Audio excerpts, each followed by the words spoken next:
mattina ci svegliamo parlando di farmaci, ma parlando anche di serenità, di tranquillità, di pace, questa violenza che vediamo tutti i giorni che fa molto male, specialmente ai nostri diversamente giovani che hanno provato la guerra, che hanno provato la miseria, non la povertà, la miseria che è un'altra cosa, la disperazione di non essere ascoltati, ma questo vale per i giovani, per i meno giovani, perché non vengono messe risorse, perché non abbiamo le figure per ascoltare, perché tutto costa, però io lo dico tutte le mattine e spero che non siamo imbalsamati, dobbiamo anche noi muoverci per far capire che noi li stiamo ascoltando e dobbiamo vederli agire, le persone che abbiamo delegato per portare avanti questo meraviglioso paese e questa bellissima comunità fatta anche dal mondo del volontariato, che è enorme, ma che ci hanno anche diviso anche là.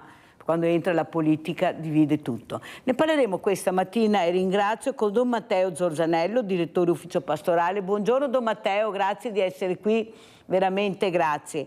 E saluto anche il dottor Ugo Moretti, responsabile farmacovigilanza. Buongiorno dottor Moretti, grazie di essere qui, soprattutto grazie perché io vorrei parlare questa mattina, inizia l'autunno, tante perplessità, mi vaccino, non mi vaccino, ma sono sicuri i vaccini, mi dispiace dirglielo, ma ci siamo ancora là. Dottor Moretti, non c'è niente da fare, perciò io penso che una comunicazione corretta fatta dagli addetti ai lavori, quelli che sono nel pezzo, che sanno quello che dicono, che danno dei numeri corretti, non faccia mai male, perché se siamo arrivati a questo è perché qualcuno ha dato dei numeri sballati, qualcuno ha messo tanta paura e le fragilità, abbiamo visto cosa è successo con le fragilità, poi qualcuno va in internet e si cura da solo perché ha letto quello che voleva leggere, non quello che doveva fare, magari andare dal medico di fiducia. Ecco, partirei proprio con lei, dottor Moretti. Cosa ci dice? Come si apre questo autunno? Ecco, che farmaci arriveranno nuovi? Ci sono dei farmaci nuovi, questi vaccini. Ho sentito anche a ottobre la campagna al via per i bambini fino a 2 anni per la bronchiolite. Ecco, il morbillo, i genitori non vaccinano questi bambini, sono genitori giovani. Molti anziani, diversamente giovani, hanno paura di vaccini. Mi ha fatto tanto male. Cosa è successo? Prego, dottor Moretti. Sì, guardi, il tema dei vaccini è tornato di attualità anche per le polemiche che ci sono state a livello nazionale sulla composizione di quel gruppo di esperti, di cui tra l'altro ho fatto parte anch'io un paio di anni fa. Deve avvicinarsi più al microfono, dottor Moretti, perché la sentiamo poco. Sì, dicevo che appunto è tornato d'attualità il tema delle vaccinazioni. Direi che il problema più importante è quello di fare chiarezza, perché si confonde il problema delle vaccinazioni, dell'efficacia delle vaccinazioni, col tema dell'obbligo vaccinale che è stato inserito, perché quando si sento parlare queste persone contrarie ai vaccini, la prima cosa che dicono è: non sono contrario alle vaccinazioni, sono contrario all'obbligo vaccinale. Poi però se si va a dire ma quale persone tu vorresti vaccinare, lì cominciano i problemi, perché di fatto non la consigliano praticamente quasi a nessuno. Ora, è anche importante ricordare che non fare una vaccinazione non è che riduca o elimini il rischio, semplicemente il rischio legato alle vaccinazioni, che comunque ci può essere e che comunque è bassissimo, è enormemente più basso dal rischio che si corre non vaccinandosi ad avere la malattia. Allora, noi abbiamo malattie che sono estremamente contagiose, come la pertosse, per esempio, o il morbillo, e anche qui in Veneto l'anno scorso ci sono stati 2 decessi nei bambini molto piccoli, giusto per ricordare che c'è anche il problema della vaccinazione fatta in gravidanza. Quindi è molto importante ricordare che uno può scegliere di non vaccinarsi. Io personalmente, noi siamo in una regione che anni fa era stata l'unica regione italiana ad eliminare, a sospendere anzi, l'obbligo vaccinale. Ma se non c'è l'obbligo vaccinale, il consiglio dovrebbe essere comunque quello di andare a vaccinarsi, perché vaccinarsi conviene sempre. Il rischio che si corre è enormemente più basso rispetto agli enormi benefici che i vaccini danno. Quindi questo concetto, è compreso dalla maggior parte delle persone, e ricordiamo che però poi le conseguenze possono essere anche molto gravi, soprattutto se cala la copertura vaccinale, perché se aumentano le persone non vaccinate, il rischio di epidemie ovviamente è molto più alto. Dottor Moretti, queste varianti che continuano a cambiare, a modificarsi, ecco, sono anche meno aggressive, però grazie anche a quello che è stato fatto, a quello che si è scoperto, alle vaccinazioni che sono state fatte. Ecco, come mai queste varianti continuano, nonostante lo sforzo enorme che avete fatto, riescono a trasformarsi, anche se fortunatamente sono diventate meno aggressive? Prego, professor. Ma le varianti, quando si parla di virus o di batteri, il fatto che i virus o i batteri si modificano nel corso del tempo è una cosa naturale. Non è che la vaccinazione o comunque i farmaci, gli antibiotici causano queste mutazioni, questi cambiamenti. È la natura che porta quindi a dei cambiamenti. Ovviamente questi cambiamenti in natura tendono a far aumentare la contagiosità, diciamo, dei batteri e dei virus, perché così la malattia praticamente si tende a diffondere più rapidamente. È chiaro che quindi è importante poter avere una difesa anticorpale, che è appunto potenziata dalle vaccinazioni, che sia in grado di combattere anche queste nuove varianti. Il virus del Covid, per esempio, è variato più volte, ma chiaramente la copertura legata alle vaccinazioni, che però deve essere probabilmente continuata, come si fa praticamente ogni anno con l'influenza, il virus dell'influenza cambia ogni anno, ma cambiano ogni anno anche i vaccini che sono prodotti proprio in funzione di questo cambiamento. Quindi è un processo naturale il fatto che batteri e virus possano mutare, cambiare. Dottor Moretti, io ieri ho ricevuto una telefonata e poi mi hanno scritto anche un messaggio. Io parlo molto semplice perché sennò certe terminologie i diversamente giovani a casa non le conoscono, perciò devo parlare molto semplice, che sarebbe lo sfogo di Sant'Antonio, così capiscono a casa. E mi ha chiamato disperata dicendo: ma io se sapevo avrei fatto il vaccino, è una cosa incredibile quello che vedo con mio marito, cosa è successo, ma è devastante questa cosa, parlane con qualcuno. Ecco, secondo lei c'è abbastanza informazione anche sulle conseguenze, perché stiamo parlando di diversamente giovani, sui 80 anni, che se sapevo me l'avrei fatto, ma nessuno me l'ha detto, non lo sapevo, ma parlatene. Cosa dice? Forse c'è poca comunicazione anche in questo? È un grosso problema quello della comunicazione, quello dell'informazione, perché da un punto di vista generale, quindi parlando non solo di vaccini ma anche di farmaci, noi osserviamo che i farmaci in generale tendono ad essere usati, diciamo, non diciamo male, ma comunque in maniera non ottimale. Okay? Stanno aumentando i problemi legati ai farmaci, molto spesso prendiamo farmaci che magari non servono, le persone fanno fatica anche a capire la differenza tra farmaci, integratori, dispositivi medici o altri prodotti medicinali, e quindi la strada è chiaramente quella di poter comunicare, informare nella maniera più corretta possibile, cercando di mantenere l'indipendenza dalle aziende farmaceutiche che chiaramente fanno il loro mestiere, quindi la pubblicità in televisione. È chiaro che difficilmente parlerà, visto che sono le aziende che la fanno, di problemi che possono venire fuori o di necessità nel prendere un determinato farmaco. Quindi da questo punto di vista è importante che ci sia un'informazione di qualità, che usi gli strumenti giusti, che parli in maniera semplice, come ha detto giustamente lei, per farsi capire. E quindi in questo contesto è partito questo progetto nazionale che è rivolto agli operatori sanitari, quindi ai medici, anche ai farmacisti, ma anche e soprattutto ai cittadini, proprio per informare sui farmaci. Quindi è importante che l'AIFA stessa abbia investito molte risorse per poter appunto ampliare questa comunicazione. E il Veneto guida questo progetto, io in particolare sono il coordinatore scientifico. Si cerca di fare comunicazione. Come dice lei, la comunicazione è importante, quindi è il modo più importante che abbiamo per poter far capire le cose.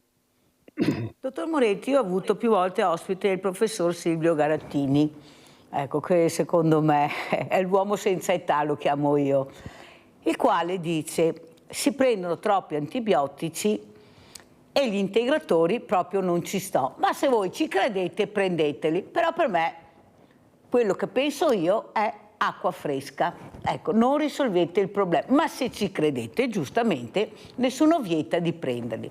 Anche qua c'è una comunicazione, un'informazione che a mio avviso dovrebbe essere fatta anche nelle scuole. Nelle scuole, perché poi i ragazzi, se fanno sport specialmente, questi genitori o anche loro prendono questi integratori, si sentono forti. Pensi che ho avuto uno sportivo diversamente giovane che lui mi raccontava che prima di uscire, cioè di giocare la partita, prendeva un succo di frutta alla pera e lui diceva per me quel succo di frutta era una bomba, stavo benissimo. Ecco, a livello mentale più che altro, se lei avesse di fronte il professor Silvio Garattini, cosa direbbe? Il professor Garattini lo conosco bene, insomma, quindi chiaramente dice sempre cose interessanti. Il tema degli integratori è ovviamente molto importante, ma in generale, come dicevo, è importante non prendere farmaci quando non servono. Adesso questo è un tema molto attuale perché siamo riempiti ovviamente nelle terapie di combinazioni di farmaci e quindi è molto importante non aggiungere qualcosa, soprattutto quando non c'è il controllo del medico che ci segue. Quindi dal punto di vista appunto della necessità, gli integratori non sono quasi mai necessari, possono essere utili solo in alcune situazioni, ma in genere una vita attiva, attività fisica, un'alimentazione bilanciata è più che sufficiente per poterci mantenere sani nel corso del tempo. Quindi è molto importante capire questa cosa, non aggiungere, perché poi questi integratori possono, in persone anziane che già prendono molte terapie, possono complicare le terapie, creare problemi, senza portare alcun beneficio. E quindi anche all'interno di questo progetto c'è questo sito che si chiama infarmaco.it, c'è per esempio un podcast che abbiamo fatto di recente proprio sul tema per spiegare meglio questo discorso degli integratori alimentari. Però è più un problema anche che riguarda per esempio i farmaci che prendiamo direttamente in farmacia, i farmaci da banco. Non assumiamo farmaci quando non siamo sicuri che il farmaco sia necessario. Allora, molte grazie dottor Moretti veramente anche per aver parlato, come piace a Mirella, in modo semplice per arrivare a casa. L'ha detto chiaramente, integratori non servono, poi vedete voi, giustamente siamo un paese libero, siamo in democrazia, ognuno fa fuori. Però io penso che una comunicazione corretta sia molto importante. Forse dovremmo chiedere anche l'aiuto ai preti, ne abbiamo anche pochi purtroppo, ma forse anche loro potrebbero aiutarci se sono favorevoli, bisogna vedere anche che non ci siano anche loro che abbiano dei problemi, ma soprattutto parlare alle persone fragili, perché io sono convinta che le persone fragili le troviamo a scuola, ma le troviamo anche in chiesa e sono quei diversamente giovani che sperano che qualcuno li ascolti e sono questi preti che abbiamo. Allora sentiamo cosa ne pensa Don Matteo Zorzanello, ecco, aiutare anche voi le fragilità a capire che quello che si fa è per il bene, ecco, si spera di arrivare ai 120 anni, la scienza e la ricerca stanno facendo passi da gigante, la tecnologia poi non ne parliamo, però bisogna informare correttamente. È un ruolo che aspetta anche a voi, Don Zorzanello. Cosa dice? Secondo me sì, perché siete molto ascoltati. Noi abbiamo visto, quando c'è stato il periodo del Covid, le messe come erano ascoltate. Ecco, abbiamo avuto dei numeri incredibili, perciò è inutile che ce la giochiamo. I numeri sono numeri e da là non si scappa. Cosa dice Don Matteo? Sì, sì, certo, l'argomento come sempre, no, è complesso. Intanto saluto tutti, chiedo scusa che prima c'erano dei problemi di collegamento, li abbiamo risolti. Sì, allora, chiaro che ognuno ha i propri compiti, quindi c'è il compito dell'informazione che sarebbe di informare sempre correttamente, il compito dei politici sarebbe degli amministratori di informare correttamente sulle scelte fatte. Anche la Chiesa, perché comunque chi nella Chiesa ha un ruolo, che possono essere noi preti, ma anche, no, chi ha responsabilità, abbiamo le responsabilità di essere chiari. Ovvio, io dico sempre, no, non dobbiamo sostituirci, cioè la parrocchia, il prete, il vescovo non si deve sostituire a chi ha altre responsabilità, ma contribuire uno con come si chiama, no? A educare, a rendersi conto, ecco, no, di informarsi bene, di rendersi conto che l'informazione è importante, che occorre essere svegli, occorre essere attenti, quindi educare a un ascolto critico attento. Secondo, poi anche, certo, a chiedere la trasparenza. Allora, la trasparenza si può chiedere perché la si chiede appunto a chi deve averla e anche perché si dà il buon esempio. E non sempre, penso, magari anche noi abbiamo dato il buon esempio di trasparenza in certe occasioni. Quindi c'è anche questa, no? La trasparenza delle comunicazioni che diventa testimonianza e diventa poi l'attenzione soprattutto dei più fragili. I più fragili sono quelli che hanno meno, ecco, no, visibilità talvolta o vengono facilmente strumentalizzati. Noi per primi abbiamo il compito di mettere, Gesù diceva, i poveri, no, al centro. I poveri sono certo, no, cioè la povertà è un concetto ampio che comprende sia l'aspetto economico ma anche l'aspetto sociale, l'aspetto relazionale, l'aspetto legato all'età e quindi tocca anche a noi dare il buon esempio nel mettere al centro anche i più poveri, in questo senso davvero, no, molto ampio del termine. Grazie anche a lei, Don Matteo. Sentiamo il nostro Rinaldo da Venezia. Ciao Rinaldo. Ciao Mirella e buongiorno ai tuoi ospiti. Siamo nel 2025. Siamo di parlare dei problemi annosi, problemi che non serve a niente.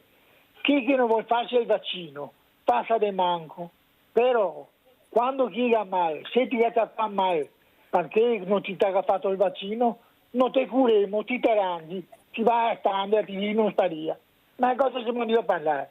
Ormai la medicina non è più aiutare gli amari, è un business mondiale che gira miliardi. Il te fa quelle televisioni, il fa programmi, che produce tutto, il te fa questo è buono, il fa tanti di chi reclama, robe che non serve. Mica insomma vado dal medico, non tolgo le medicine lì, mi ordina lui. E io sa, secondo che io avevo, mi ordina le medicine. E anche me la comanda, non sta togliendo tante, mi tolgo così, e ti dai la dose. Ma cosa ne mi cerca? Siamo purtroppo, c'è tanta gente che ha testa che serve solo per mettere il capello. Ma abbiamo ancora da capire che la salvezza del mondo c'è sempre sta in benedici, specialmente adesso, con quello che studia, con la sapienza che ha studiando, facendo sacrifici. E dopo che diciamo che mi conta niente, che mi va niente, ma siamo di parlare, mi sono stati recenti in ospedale. Se non vedevi i medici, non vi sarei neanche più. Il me la salva. Ne cosa parliamo? Ma non adesso, ma a parte che ho avuto bisogno di medici incominciando da 75 anni. Va bene. Però i medici ti salva le pene e ti cura e poi ti dà. Quando che vedevo il medico che veniva una volta la mattina, mi sentivo già meglio, nel senso, sta sicurezza solo guardarlo che veniva, come ti sta, cosa. Ma siamo Dio a sbagliare tutto, i vaccini, vedere la poliomielite, vedere il tifo, vedere quanta gente deve stare invalida. Guarda con quella tubercolosi, io stesso, in vari montagni, stavo 3 anni. Ma di cosa siamo di parlare? Siamo di parlare di quello che interessa, caro Rinaldo, perché come vediamo e come abbiamo visto basta poco per mettere a repentaglio tutto, non serve che servano tanti numeri per ricostruire quello che è stato fatto ed è stato un lavoro veramente faticoso per gli addetti ai lavori. Io, dottor Moretti, vorrei anche ricordare tutte le persone che hanno perso la vita, medici, infermieri, ossa, addetti ai lavori, proprio perché curavano queste persone ammalate, curavano anche quelli che non volevano vaccinarsi. Io ho sempre in mente quel padre di 4 figli, dottor Moretti, che nonostante il figlio al telefono la sera prima dicesse: papà ti prego vaccinati, papà ti prego fai la terapia che ti dico, non ha voluto farla, ha detto non c'è nessun problema, ci sentiamo domani, e il domani non è più arrivato. Ecco, forse sono anche queste le cose che si dovrebbero dire, che si tengono nascoste perché fanno male. Ecco, hai sempre qualcuno che non la pensa come te e perciò quel qualcuno può essere magari anche un bene prezioso in futuro per la politica, perché io sono convinta, dottor Moretti, che se la politica non ci avesse messo lo zampino, se l'avesse messo giusto, facendo parlare, come ha detto giustamente lei, le persone che sanno, che conoscono, quelle preparate, abbiamo i migliori scienziati, ricercatori nel mondo, ma di cosa stiamo parlando? E grazie alla loro, che sono riusciti a fare squadra, che hanno investito, perché i grandi della terra sono pochi ma avevano paura di morire, allora hanno investito tanto e allora la ricerca è andata avanti, in poco tempo sono arrivati i vaccini, ma i vaccini sicuri, o sbaglio dottor Moretti? Quanto è importante avere la possibilità di andare avanti con la ricerca anche per le malattie rare, queste famiglie distrutte, perché sono tantissime le malattie rare, ma i numeri poi sono pochi e non ci siamo, non tornano i conti. Prego, dottor Moretti, come siamo messi? Ma guardi, la ricerca è fondamentale, peraltro lei ha citato il discorso dei vaccini per il Covid, che sono stati i vaccini mRNA, hanno spalancato una porta enorme nello sviluppo di farmaci anche per i tumori e per tante altre malattie, quindi insomma la ricerca ovviamente va sempre avanti.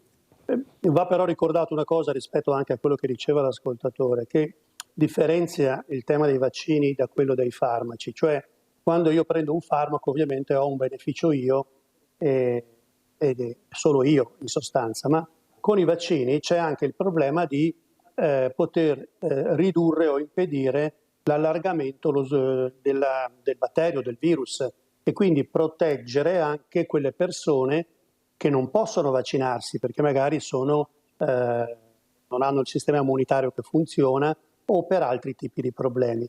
Quindi non dimentichiamo mai che giustamente quando si dice vabbè, cominciamoci a vaccinare, è sempre importante ricordare che vaccinarsi serve in prima persona a noi, cioè io mi vaccino perché conviene a me, però oltre a questo vantaggio c'è anche un vantaggio che ho nel impedire la diffusione del virus, perché se il virus o il batterio non si diffonde, in questo modo si proteggono anche le persone più fragili che magari non possono fare la vaccinazione perché magari hanno il sistema immunitario compromesso. Questa è la differenza tra i vaccini e gli altri farmaci. C'è questo vantaggio ulteriore ed è quello che porta poi appunto la politica ad avere politiche vaccinali che si possono chiaramente contestare come quella dell'obbligo, ma non devono far dimenticare che la vaccinazione è importante. Abbiamo Chiara da Santa Maria di Sala. Ciao Chiara, ben arrivata. Ciao Mirella, ti ho scritto anche una poesia l'altro giorno, non so se te l'hanno data dopo essere stata in trasmissione. Prego, dimmi, sei l'autrice? Sì. Adesso ho capito, sì, me l'hanno data, ti ho anche ringraziato ieri mattina. Non l'ho letta, ma se tu verrai in trasmissione la leggerai tu, se hai piacere di farla conoscere, certo. più che volentieri. Chiara, prego Chiara, Io grazie vorrei di cuore. relazionarmi un attimo col dottor Moretti in termini di fragilità. Prego.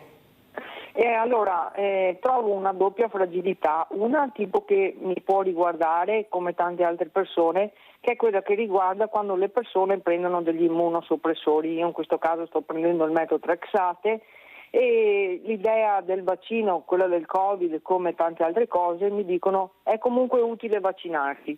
Poi però ci sono degli effetti collaterali, hanno delle pluripatologie, una sanità settorializzata. Il neurologo guarda la sua, il reumatologo guarda la sua, l'endocrino guarda la sua, poi uno dice di sì, uno dice di no. Chiara, scusa Chiara, hai la voce che va e viene, aspetta un attimo perché si è capito e non si è capito. Puoi riprendere, vediamo se riusciamo a capire tutto. Prego Sì, Chiara. Sì, però io devo prendere un farmaco immunosoppressori. Quando questo farmaco va a recare dei problemi, i vari medici che mi seguono, sia il neurologo, sia l'endocrinologo... Chiara, non si capisce niente, Chiara. Allora facciamo una cosa, ti faccio chiamare dalla regia perché così proprio non si capisce, ti faccio richiamare subito, tanto mandiamo il servizio dal direttore generale Francesco Benazzi cosa ha detto in merito alla questione che stiamo discutendo. La sindrome influenzale l'abbiamo, cioè ormai ce la stiamo portando avanti già da diversi mesi e difatti abbiamo diversi ricoveri proprio per questo.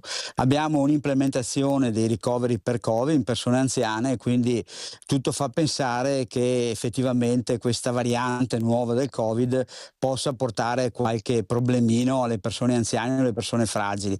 Numerosi sono i trevigiani che al rientro delle vacanze si sono ritrovati a letto con febbre alta e raffreddore, un'impennata soprattutto di casi Covid che creano qualche problema alle persone fragili. Quello che ci fa ben sperare è che comunque le persone vengono chiaramente ricoverate, quelle più fragili, ma nel giro di un paio di giorni, 2 o 3 giorni, poi vengono dimesse perché tornano alla normalità. Non abbiamo nessun caso in terapia intensiva e questo ci fa ben sperare anche per il futuro.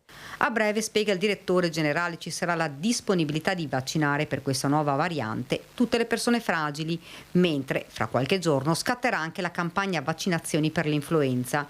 Nelle ultime 2 settimane ci sono stati 107 ricoveri per sindrome influenzali e 25 per Covid. Poi un accenno alla sanità, tenuto conto che in futuro ci sarà una popolazione sempre più anziana, vivremo di più, dice, ma con patologie croniche. Allora l'unico modo per chiaramente dare delle risposte a tutti sono questi raggruppamenti che sono le case di comunità. All'interno di queste si fa la specialistica e la telemedicina e si gestiscono i pazienti cronici a domicilio con dei device, con dei braccialetti, in modo tale da controllarli continuamente, evitando di far loro viaggi per niente e di andare nelle case di comunità o in ospedale nel momento in cui realmente c'è bisogno.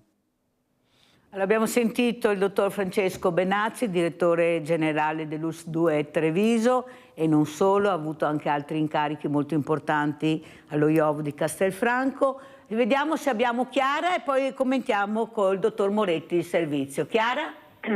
Sì, spero mi sentiate. Adesso iniziamo bene, vai. Ok, io volevo parlare della fragilità intesa in 2 sensi. Allora, questa campagna vaccinale che ci preoccupa una persona va e la persona ha Mi sa che se il dottor Moretti riuscirò a farlo, ti metterò in contatto e non si sente proprio niente Chiara, siccome Chiara è molto fragile, soffre di crisi anche epilettiche, è stata in trasmissione dottor Moretti e veramente queste fragilità vanno aiutate, da sole non ce le fanno, spendono tanti soldi, li fanno girare a destra e a sinistra, bisogna essere anche fortunati a trovare il medico giusto, quello che ti consiglia bene, che sa, ecco mi dispiace Chiara, ma proprio non si sente niente, non hai connessione da dove stai chiamando, però ti inviterò in trasmissione naturalmente, poi vedremo magari di collegarci anche col dottor Moretti, visto che avresti piacere di parlare con lui, penso da persona sensibile qual è, non ci sia problemi, visto la tua fragilità. Allora, dottor Moretti, cosa dice di quello che abbiamo sentito dal dottor Benazzi, ecco questo impegno anche di questo direttore generale come altri di far capire l'importanza delle parole che dice, prego. Sì, il tema, che è il tema anche portato dall'ascoltatrice, perché insomma da quello che diceva, da quello che ho capito, è chiaramente collegato a questo tema della fragilità, che diciamo è un tema molto ampio e si collega un po' anche a quello che diceva Don Matteo prima, no? Perché riguarda non solamente il tema della salute, ma anche il fatto di poter vivere da soli, di potersi gestire quindi da soli magari le terapie mediche, insomma un problema che tocca vari aspetti, tra cui anche appunto la gestione dei farmaci.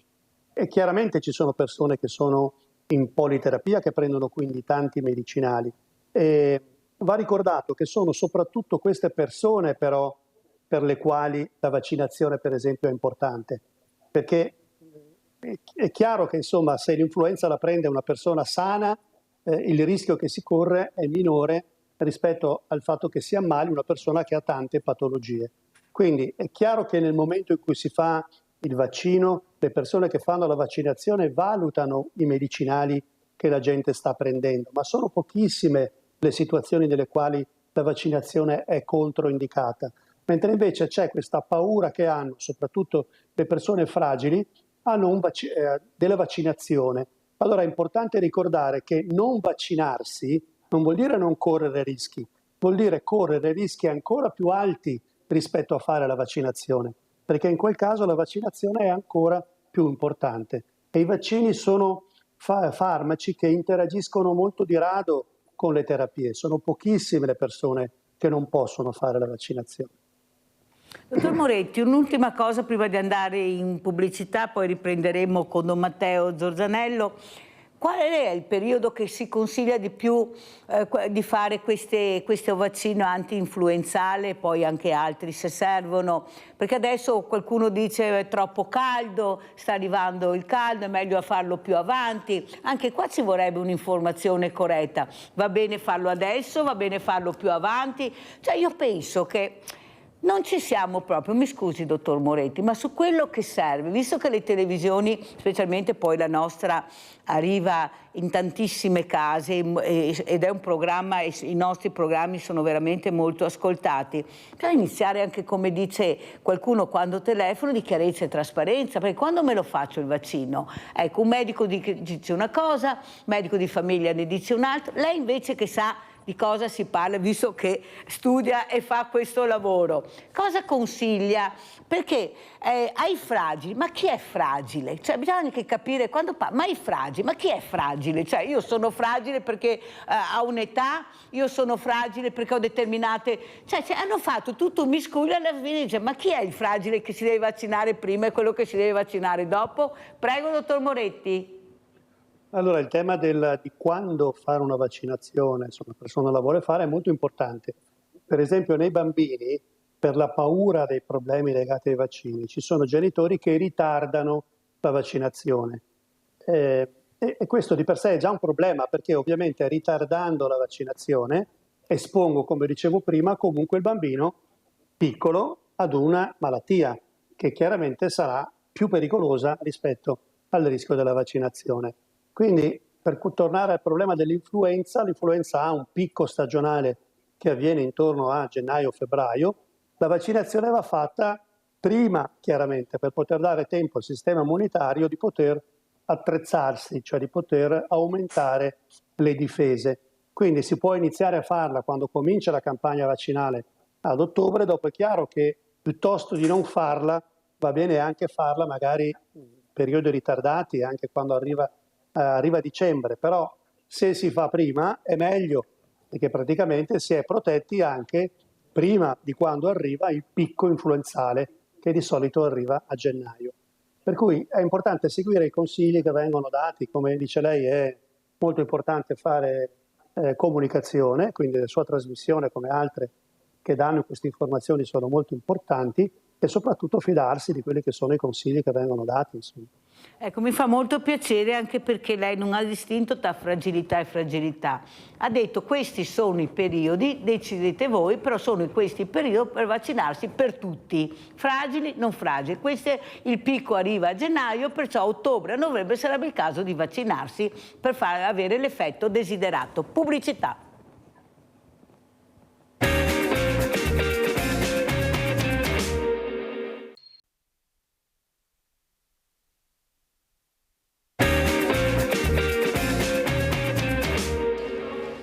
Eventi tra musica, teatro, poesia, danza e molto altro per parlare di pace.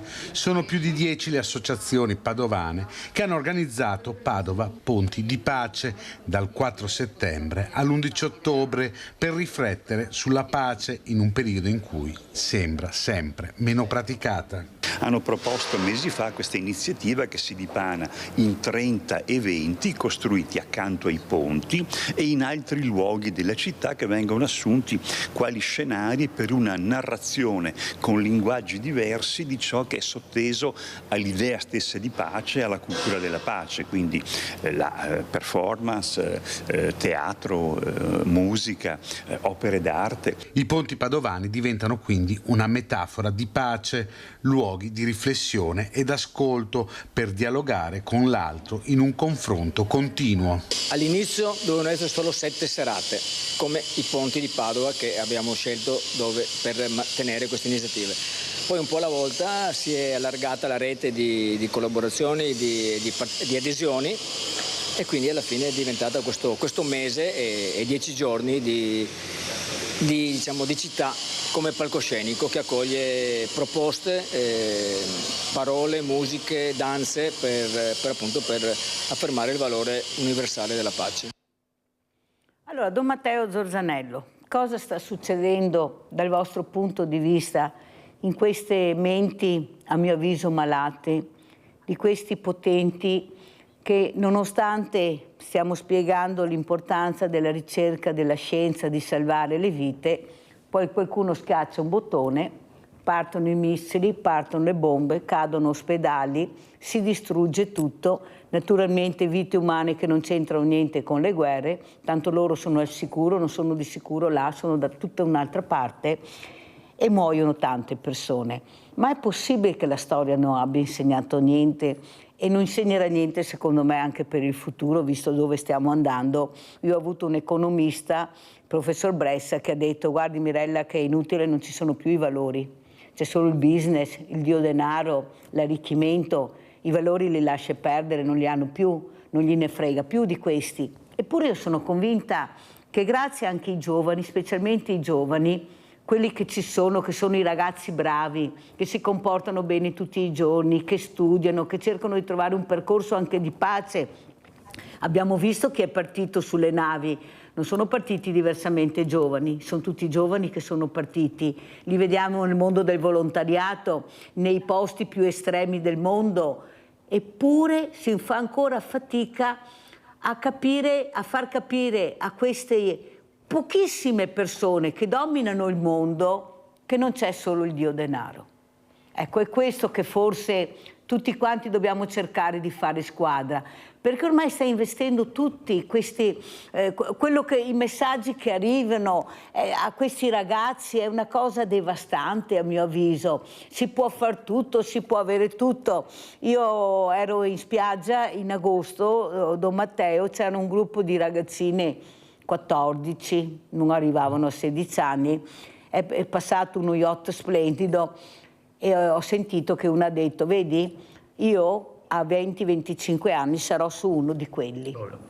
Capisce Don Matteo? Ho guardato, povero, sognare è bello. Naturalmente sentire però questa cosa fa molto male perché vuol dire che i messaggi sono devastanti. D'altra parte, se le mamme insegnano a 10 anni a diventare influencer, a truccarsi, a vestirsi come avessero 20 anni, che già a 20 anni è un problema, col mondo che viviamo, cosa dice Don Matteo? Questi ponti di pace con la comunicazione, come si parlava col dottor Moretti, far capire invece il rispetto del corpo, cosa devi fare, cosa non devi fare, ma fin da piccoli, non puoi iniziare a 20 anni a fare il percorso. Cosa dice Don Matteo? Sì, certo, il tema come sempre, no, è davvero ampio e io credo che, intanto parto dall'iniziativa padovana che dico è davvero bella e mi piace proprio l'idea dei ponti, perché i ponti dentro la città dicono comunicazione e quando c'è invece la guerra, il conflitto che nasce dall'egoismo, no, di ciascuno che guarda solo se stesso, a livello individuale, a livello di popolo, a livello di nazione. Ecco, il ponte è il contrario, perché il ponte mette in collegamento, mentre l'individualismo crea barriere, ci sono io e gli altri sono miei nemici, tra virgolette. Quindi bellissima questa iniziativa e questa la simbologia del ponte, credo sia davvero, anche perché ce li abbiamo nelle nostre città i ponti, ci sono, quindi li vediamo, no? E ci ricordano che quella è la modalità di stare insieme, quella del creare relazioni, e che è il contrario della guerra. Dall'altra parte io vedo che tutto quello che anche lei descriveva prima, dagli atteggiamenti dei più giovani, adolescenti, ma poi gli adulti, i responsabili delle nazioni, eccetera, tutto secondo me nasce radicalmente da questa idea, dall'idea che io sono il centro del mondo. E quindi no, gli altri, se ci sono, o sono a mio vantaggio e allora mi servono per qualche motivo, perché mi servono perché comprano le cose che io faccio, perché appoggiano le mie idee, eccetera, e qualsiasi altra cosa, ma se gli altri non servono sono un intralcio e anzi sono anche un elemento che insomma può essere messo dentro. Mi fa davvero anche rabbrividire quando si parlano che in una guerra, una delle conseguenze anche che possono essere le morti civili sono una delle variabili, cosa vuoi, no? Come fosse una possibilità tra le altre. Io credo che appunto invece mettere al centro che l'altro è sempre un valore, l'importanza dell'altro, del suo corpo, della sua individualità, della sua spiritualità, del suo essere uomo e donna, è al centro ed è inviolabile.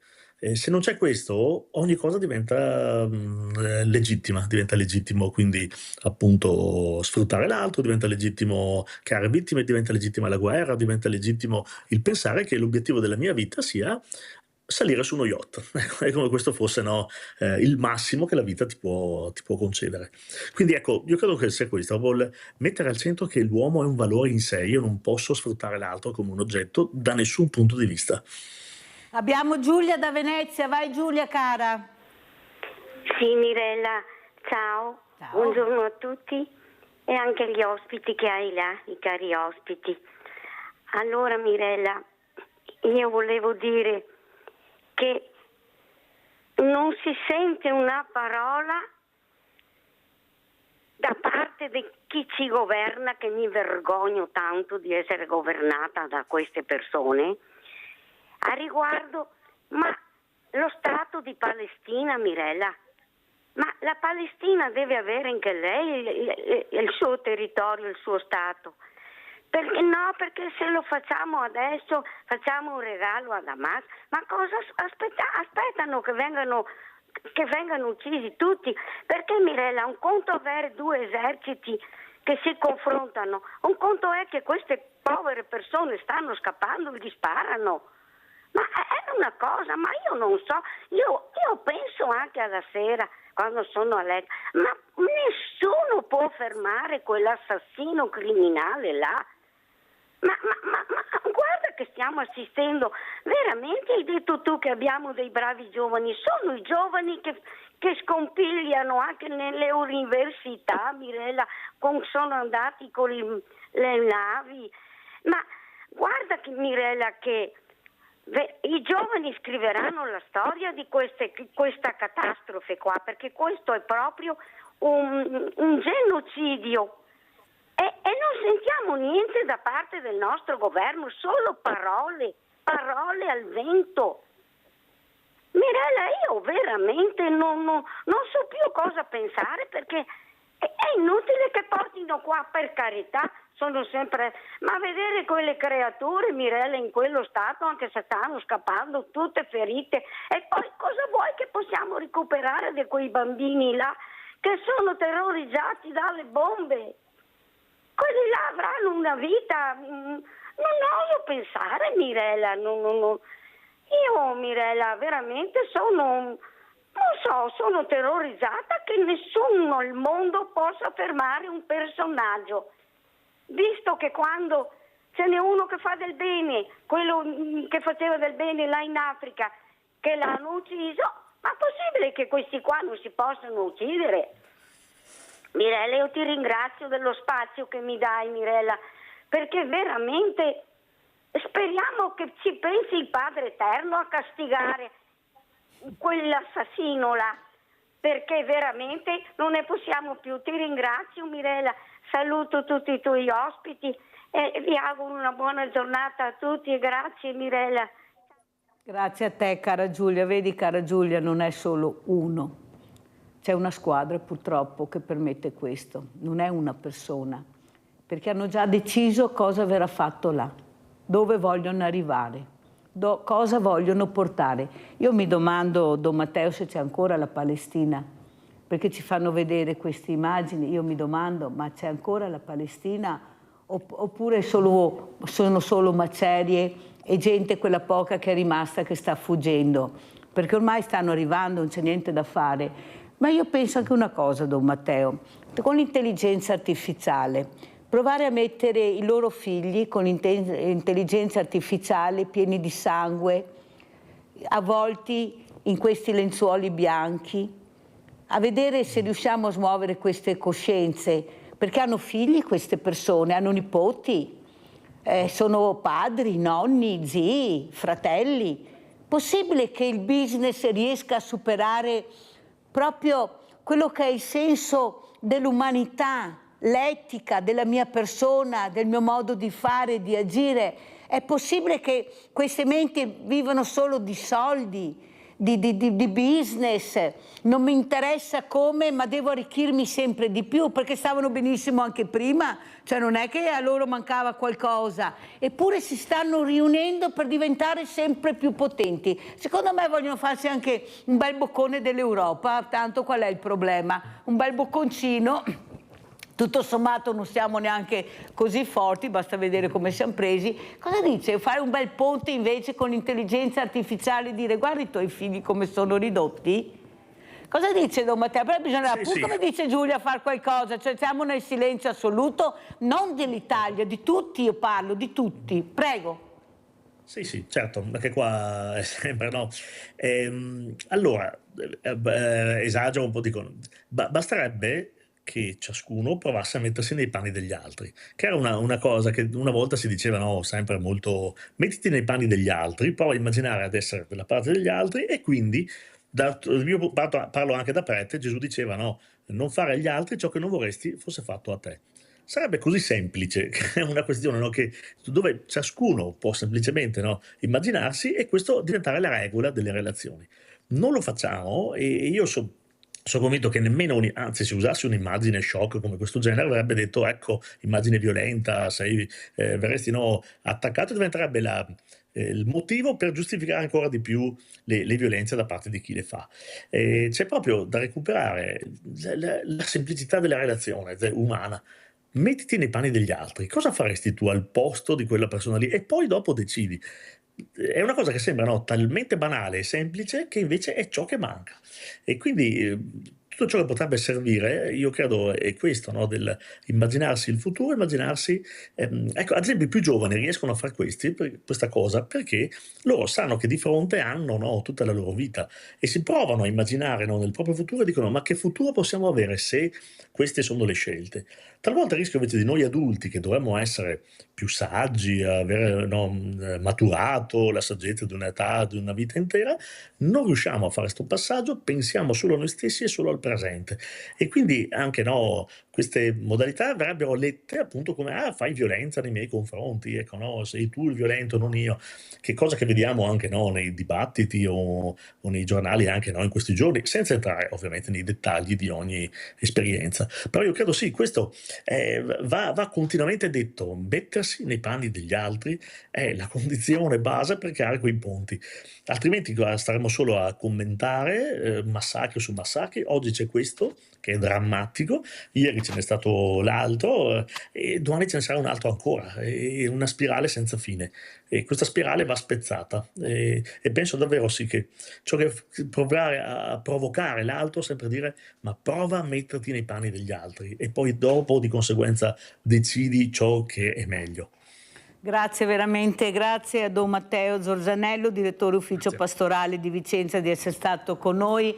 Ecco, mettiti nei panni degli altri, ecco, forse questo l'ha detto anche Papa Leone XIV, ecco l'importanza di capire che bisogna fare questi ponti per arrivare a queste persone. Sono poche, abbiamo tanti ponti, io penso che tanti ponti messi assieme forse riusciranno a fermare queste menti malate di business, di soldi, di denaro, di ricchezza, senza più pensare a niente. Forse sarebbero da curare perché a mio avviso sono proprio partiti, cioè sono proprio veramente partiti. Grazie Don Matteo, veramente grazie. Sentiamo anche il dottor Ugo Moretti, io invece vorrei un Ugo Moretti come uomo, tanta passione, tanta ricerca, cercare di arrivare sani, di guarire e poi queste persone schiacciano un bottone e cade tutto. Cosa vorrebbe dire a queste persone? Lei invece che si occupa di allungare sempre la vita, ma in meglio, non in peggio, arrivare sì a 120 anni, ma bene, però con farmaci che funzionano, non 1000 farmaci, magari 1 o 2, ecco, di prenderne anche meno, ma di andare più a lungo. Prego. Ma intanto io ricorderei che in questo contesto ci sono anche molte note positive, per esempio ci sono tantissimi giovani che partono per fare i volontari, è stata ricordata per esempio la Palestina, vorrei ricordare che in quel contesto lì ci sono organizzazioni umanitarie, sanitarie, con volontari che vanno lì, molti hanno perso la vita cercando di curare le persone malate, le persone sotto i bombardamenti. Ecco, io le vedo anche qui in università, insomma, ci sono ragazzi che partono, vanno in Africa, fanno i volontari, insomma, quindi teniamo presente che ci sono molti esempi positivi. L'altro aspetto è quello di dire cosa si può fare. Io credo che da un punto di vista generale ognuno fa quello che può. Allora da questo punto di vista è molto importante, diciamo, non dire vabbè la politica è là, lasciamo che facciano, perché la politica poi si basa su quello che fanno le persone, quindi ognuno nel proprio piccolo, quello che può fare, darsi da fare in sostanza per cercare di migliorare le cose. Possono bastare alle volte piccole cose anche per poter far arrivare un messaggio, partecipare a una manifestazione oppure che ne so, anche semplicemente con andare a votare. Adesso ormai si dice non serve più a niente. È importante partecipare, insomma, e quindi essere una parte attiva e cercare di migliorare le cose. Grazie, dottor Moretti. Allora sentiamo Giuseppe da Treviso, poi vi saluto. Vai Giuseppe. Pronto, buongiorno. Senta, qua io sono stanco a sentire tutta sta gente che parla, che bisogna fare. Nessuno fa niente, solo chiacchiere. Chiacchiere e chiacchiere. Cosa facciamo allora? Pronto? Sì, ti sento bene Giuseppe. Mi sente? Sì, benissimo. Ecco, allora dico, ha capito? Solo parlano. Questi, io non sono contro Israele, non sono contro nessuno, perché io non sono tranquillo, un uomo che vive tranquillamente e non ha bisogno di tutti questi problemi del mondo. Però questi israeliani che vogliono occupare i terreni degli altri, adesso stanno mandando via gente dai suoi posti, dalle sue terre, le sue cose sue. E cosa vogliono fare questi qua? Tutti i politici del mondo, nessuno parla, tutti parlano, ma in pratica non fa niente nessuno. Qua stiamo vedendo un disastro, che è un disastro tremendo, vedere i bambini sotto le macerie, tutta questa roba che fa male.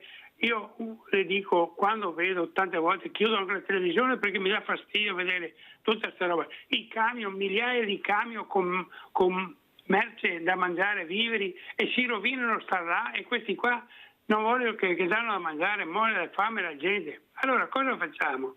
Io farei una cosa sola, semplice, senza cattiveria e senza malizia. Quanti ebrei sono in Italia? Circondiamo le case questa gente e non li facciamo più uscire, che devono morire di fame come fanno gli altri, perché è impossibile vivere così. Ha capito?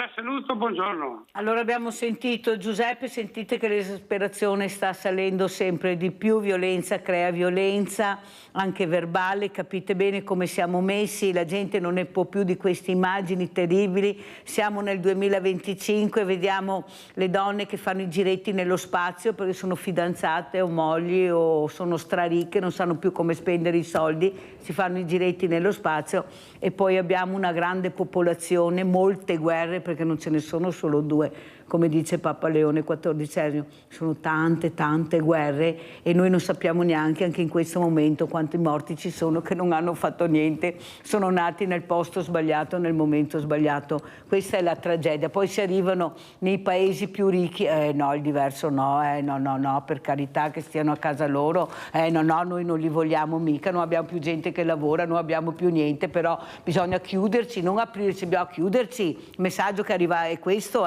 e poi io vado a trovare questi ragazzi e mi dicono: Mirella, fammi lavorare, non ne posso più, non riesco a stare più su questa stanza. No, ma ci vuole il colore, adesso hanno tutti i colori, giallo, viola, arancione, verde, prima di uscire ci mancavano i colori, ma dove volete arrivare? Grazie ai miei ospiti, buon lavoro dottor Moretti, grazie di essere stato con noi, grazie anche a Don Matteo Zorzanello. Pubblicità.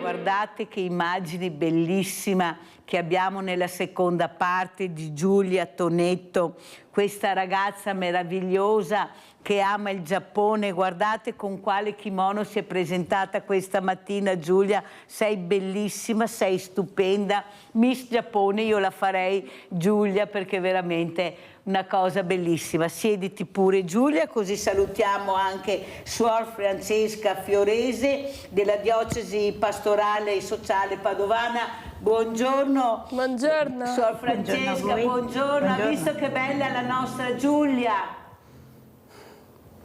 Decisamente. Giulia adesso si racconterà, per quelli che non la conoscono, questa ragazza meravigliosa che ce la sta mettendo tutta per vivere quella quotidianità che fino a pochi anni fa magari non si sarebbe neppure immaginato. Invece lei ha iniziato perché, appunto, essendo diversamente agile, aveva bisogno di tempi, aveva bisogno di entrare in determinati meccanismi, ma lei ci è riuscita grazie anche a questa famiglia, al supporto, ma io sono dell'idea di questa volontà di ferro che ha Giulia, di non fermarsi, di superare i limiti che magari vengono messi davanti per far capire che lei c'è nel pezzo, lei arriverà dove vuole arrivare e la meta è il Giappone, è la meta questo meraviglioso paese. Allora, cosa vuoi dire Giulia? Raccontaci, com'è andata quest'anno, cosa hai fatto, cosa stai facendo, poi hai portato anche una borsa che poi spiegherai il perché la facciamo vedere. Vai Giulia. Prima cosa, il kimono che ho addosso sarebbe quello che ho fatto in terza media per un progetto. Era per prendere ispirazione da un ritratto di Claude Monet che aveva il giapponismo durante quegli anni dell'impressionismo. Monet aveva fatto anche un ritratto di una giapponese con un kimono. E poi presi ispirazione da Lenifere Blu e io scelsi questo tessuto di rasatello di seta che un pochino sembrava somigliare un po' al ritratto. Ci ho messo 2 mesi a farlo e avevo fatto anche, per 2 anni i corsi prima che io andassi al Turazza per il settore moda. E poi quello che metto in esposizione è una borsa che sarebbe una bomboniera a riguardo di un matrimonio che abbiamo realizzato noi dell'ala autismo, cioè noi autistici che abbiamo fatto il corso di arte. Hanno messo insieme tutti i disegni dell'albero, compreso il mio, per fare tipo questo che abbia vita. L'albero della vita. Sì, con le vene che scorrono tramite le radici e che scorre anche... Andrea, la regia dice di alzarlo, che vuole inquadrarlo bene perché è bellissimo. Eccolo qua, facciamo vedere. Complimenti Giulia, ma complimenti veramente, bellissimo, veramente. Cos'è che ti ha intrigato? Che hai capito che forse il Giappone, usi, costumi, modo di vivere, paese bellissimo. Da quando sei stata intrigata che hai capito che volevi fare questo percorso? Sono rimasta influenzata quando mio fratello mi ha mostrato un sacco di anime, ha iniziato a mostrarmene uno e poi ho cominciato a essere sempre più curiosa per voler esplorare qua e là ogni anime che c'era, che era dappertutto, in ogni parte dei siti di anime, streaming e anche su altre notizie che arrivavano altri nuovi, come anche tipo quest'anno ne arrivano e anche il prossimo mese. Allora, andiamo da Suor Francesca Fiorese. Suor Francesca, Giulia ha parlato di anime. Ci sono le anime buone, le anime cattive, ci sono gli angeli, ci sono i demoni, li vediamo tutti i giorni, però c'è questa fede, questa speranza di un mondo migliore. E dove lo riscontro, Suor Francesca? Nei giovani. Loro sono molto ottimisti, nonostante questi segnali pazzeschi che arrivano, loro sono ottimisti. E lo dico tutte le mattine, una ragazza mi ha detto, prima o poi Mirella ce la faremo. Era una studentessa, avremo noi il mondo in mano, non sappiamo quale, come, ma arriveremo ad essere noi i bravi ragazzi a fare questo. Cosa ne pensa Suor Francesca?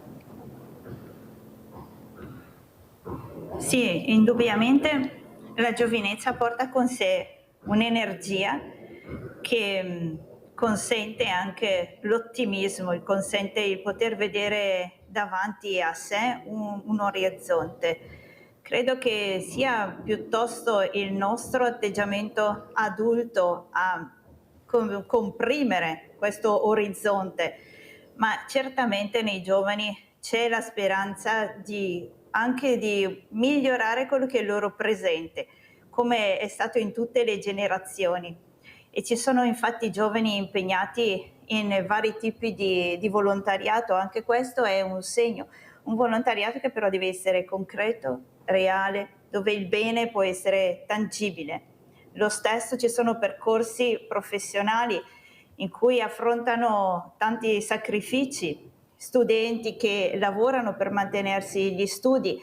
Ecco, è un po' la rappresentazione forse dei giovani che vogliamo dare, anche sempre solo negativa, senza invece portare alla luce la bontà anche dei loro sacrifici, delle loro esperienze.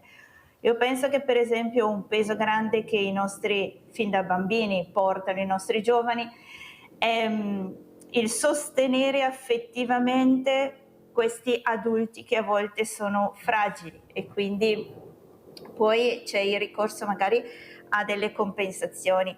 Ecco, io credo davvero che i giovani anche di oggi possono fare, ma ecco, quello che potremmo credere un po' di più è che possono fare oggi, non pensare io domani potrò, perché abbiamo un mondo abbastanza vecchio, no? Ce lo dicono anche le statistiche, e c'è un arroccamento, c'è una chiusura. Quando si invecchia si è meno sicuri e soprattutto con il bisogno di eternità, proprio perché forse si crede poco a un'anima che può anche dopo sussistere.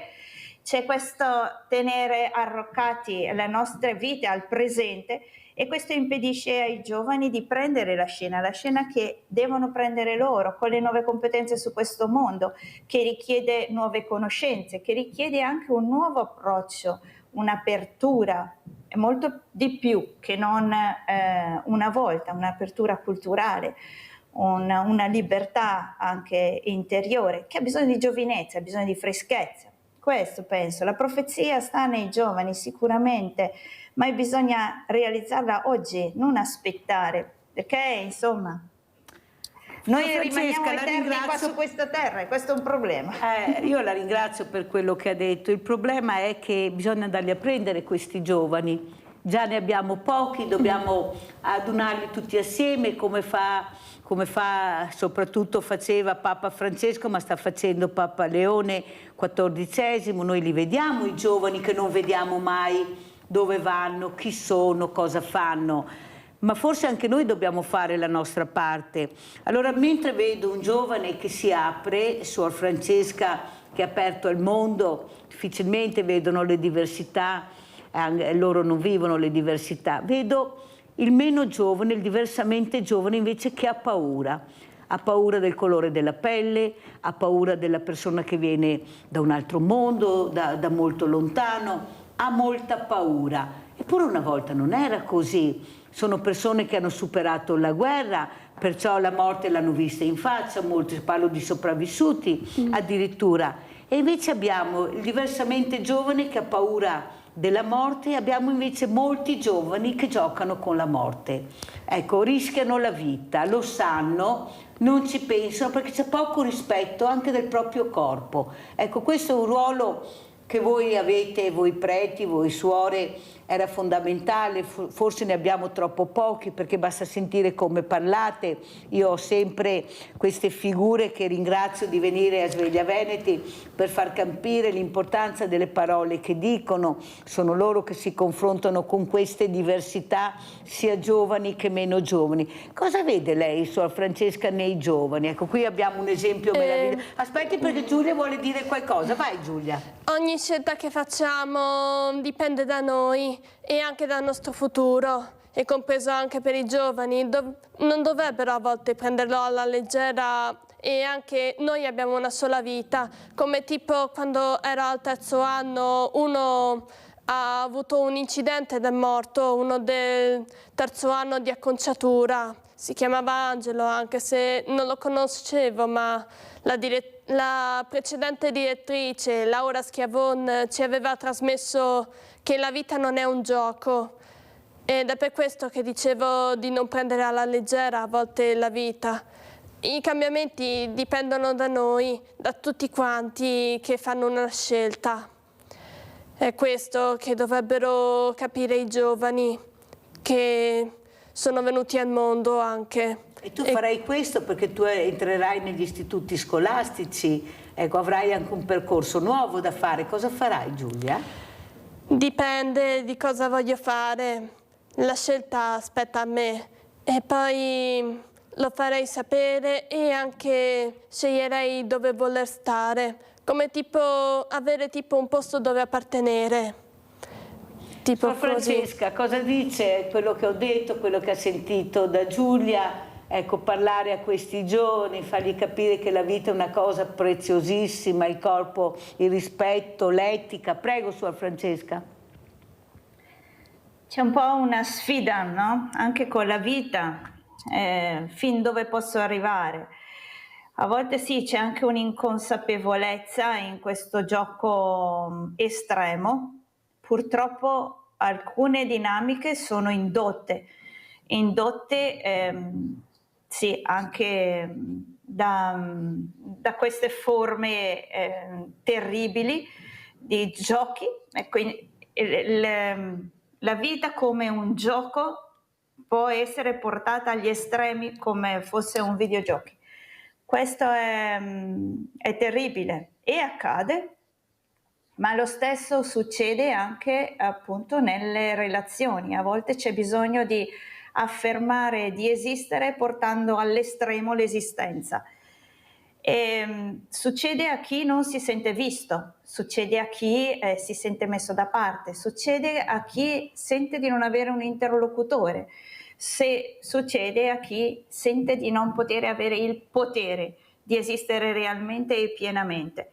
E allora questo portare all'estremo fino addirittura a rischiare la vita è una realtà purtroppo che i nostri giovani sono sollecitati. Lo stesso è il ricorso all'alcol o a sostanze stupefacenti. Questo c'è, ma possiamo davvero aiutare i nostri giovani dando un significato, ma non un significato soltanto astratto, credo. Bisogna essere coerenti, serve una coerenza nel consegnare la vita. E allora se c'è una coerenza in quello che noi insegniamo, allora non c'è bisogno di buttar via la vita, ma si sente veramente che quel desiderio, che è quello che ti porta anche a buttar via la vita, è così grande appunto, no? Per questo ti porta all'estremo, può essere indirizzato nel costruire una vita sempre più bella, sia per te che per gli altri. Ecco, la possibilità di donare, impiegare la vita con un senso e con una realizzazione, quando c'è questo spazio, c'è all'interno della famiglia, c'è all'interno della comunità allargata, c'è all'interno di un paese e la si sente, ecco, allora possiamo aiutare i giovani ad esprimere quello che è veramente e realizzare una vita nel lavoro, negli affetti.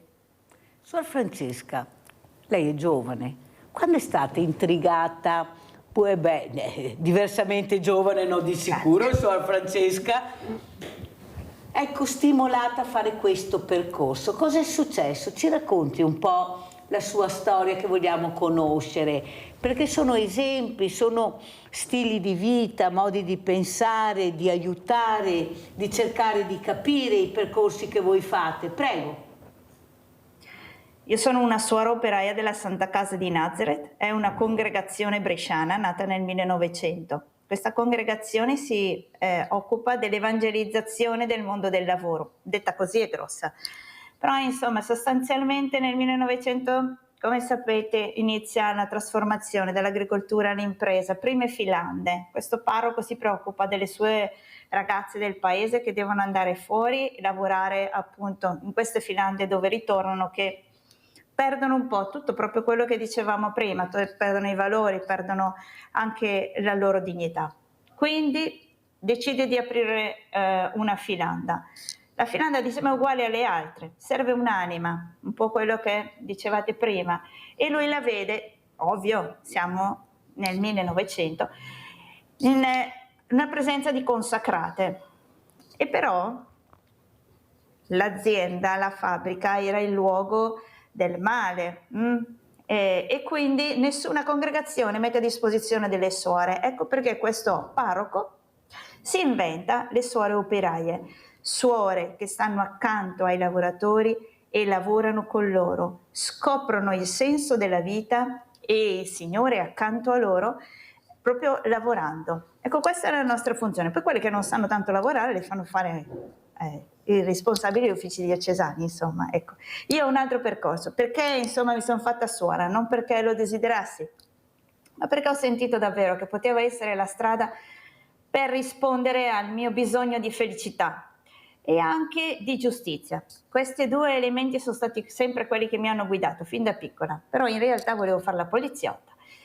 Cambiato la divisa, non tanto il colore, però insomma questo è il mio percorso e non ho deciso presto, perché abbiamo lottato un po' con il Signore, ma è davvero è una strada di realizzazione piena, ma non per gli altri, la realizzazione sta per noi e automaticamente possiamo donarci agli altri, e questa è la cosa bella.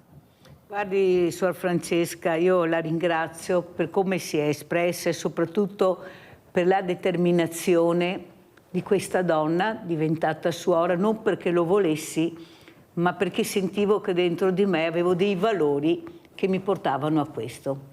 Aiutare, lavorare, capire quello che ho detto prima. Giulia, cosa vuoi dire dopo aver sentito Suor Francesca? Cosa vuoi dire a Suor Francesca? Quello che ha detto un attimo fa significherebbe aiutarsi a vicenda. È una cosa buona aiutare qualcuno che ha difficoltà. Come noi autistici, noi abbiamo le nostre difficoltà, come ad esempio io. A volte ho la difficoltà a esprimere le mie emozioni, anche se tutti quanti mi avevano insegnato, c'è una mia psicologa mi ha insegnato un po', c'è diverse emozioni. Dico sempre alcune volte le cose, ma alcune volte le sbaglio e dagli sbagli io imparo sempre qualcosa. Qualsiasi errore facciamo, noi andiamo avanti e cerchiamo a volte di rimediare, tipo. Come io vorrei a volte rimediare a qualche sbaglio o anche di voler aiutare tipo la mia famiglia, tutti quanti, compreso anche Silvio che amo, che siamo uniti ora. Silvio Mastromarino, autistico come me e 4 anni in più di me. Ha avuto difficoltà e diversi autistici erano stati bullizzati, ma io a volte non sopporto chi viene bullizzato. Hanno la possibilità di cambiare. Come io alcune volte cerco di accettare a volte i cambiamenti, faccio le mie scelte e faccio quello che desidero fare. E io resto impaziente su quello che io voglio fare. Le attività di cavallo, di voler sentire il vento con un cavallo. Come essere uno spirito libero e avere la mia vita autonoma appena ho una nuova casa dove vivere. Suor Francesca, cosa vuole dire lei invece a Giulia, a questa meraviglia della natura che vuole vivere la quotidianità che viviamo tutti noi, quei lati negativi, i lati positivi, cercando sempre di migliorare, di cambiare. Prego, Suor Francesca. Credo che la determinazione tua, Giulia, sia già sprono di essere spirito libero per tutti. Quindi, ecco, già tu doni agli altri la possibilità di sognarsi spiriti liberi. E la libertà è la cosa più grande che abbiamo dentro ed è quella che ci muove. Quindi penso che le tue parole, il tuo coraggio, soprattutto quello che tu stai facendo e hai fatto, dà coraggio, trasmette coraggio. Questo è grandioso per tutti, soprattutto quelli che si frignano addosso per quello che manca, per quello che non abbiamo. Lo facciamo tutti i giorni di lamentarci per quello che non abbiamo e invece tu dici io ho io ho delle potenzialità, le potenzialità che mi possono rendere davvero sempre più libera. Quindi grazie, questa è una grande testimonianza. Allora Giulia, grazie a lei, Suor Francesca, sono parole che fanno sempre bene, anche questo scambio, ecco, di modi di pensare, di modi di vivere, ma alla fine c'è un obiettivo unico, quello di aiutare, di migliorare, di parlare più del bene che del male, unirci per migliorare anche quelli che sbagliano. Sai Giulia, io ieri ho avuto il Palio di Montebelluna e ho avuto i vincitori, sia maschili che femminili, il presidente, ho avuto le damigelle e alla fine ho detto una cosa, mi piacerebbe molto che tu partecipassi, perché il Palio di Montebelluna, che è uno dei pagli più belli, più antichi, una tradizione incredibile, non facciamo il Palio inclusivo, con tutti, con le fragilità, con i ragazzi diversamente agili, con le damigelle, magari tu sarai la prima damigella perché sei di una bellezza unica, ma soprattutto quello che vuoi esprimere. Siccome il Palio pone molto il problema della forza, non c'è solo la forza fisica, c'è la forza mentale, quella che tu stai dimostrando. Cosa vuoi dire Giulia? Ti possiamo chiamare per partecipare a questo Palio assieme alla tua dolce metà che hai trovato, per far capire che la normalità deve essere quotidiana, tutti i giorni dobbiamo vivere la normalità con la libertà, l'autonomia. Prego Giulia. Volevo trasmettere la positività perché continuavano a esserci sempre brutte notizie, ogni singolo giorno c'è ladri che circolano sempre in giro. Non si può continuare così, anche se noi siamo in equilibrio tra il bene e il male, tutti quanti noi della nostra terra.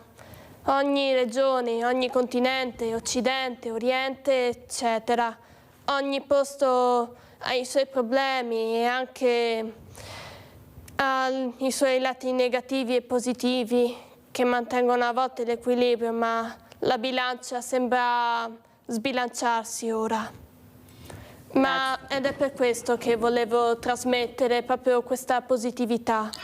Lo stai facendo, e anche molto bene Giulia. Allora andiamo a vedere questi video che ha mandato Suor Francesca Fiorese, giornata diocesana, andiamo a vedere e poi commentiamo.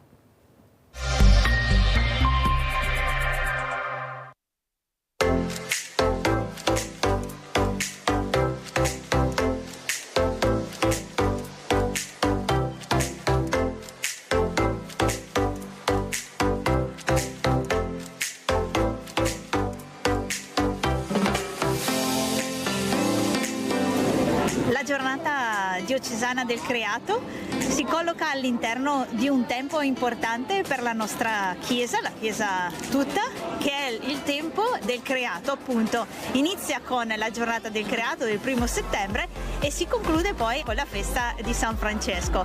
Ecco, allora anche la nostra diocesi all'interno di questo tempo prende una domenica per vivere nel creato e contemplare il creato. La giornata diocesana del creato ha proprio questa finalità: imparare a passare dal guardare la natura al contemplare la creazione. E quando riesci ad entrare in questa dimensione te ne senti parte, senti di essere parte di un dono d'amore, sei immerso nella natura che diventa parte di te. Ecco, sei creazione. Buon viaggio!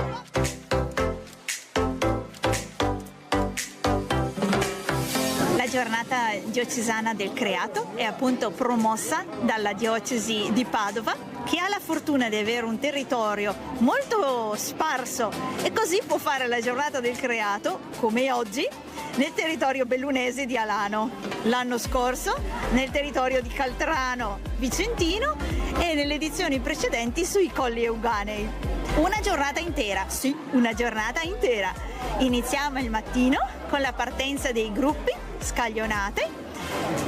I gruppi vanno in passeggiata, solitamente ci sono delle tappe per riflettere sulla tematica che di volta in volta viene trattata. anche un po' così, lasciare sollecitare la nostra parte più spirituale e poi si arriva tutti e sicuramente c'è sempre un bel pranzo insieme e terminiamo nel pomeriggio con la messa. La giornata è intervallata da varie animazioni per i bambini e per gli adulti anche qualcosa per approfondire il tema della giornata.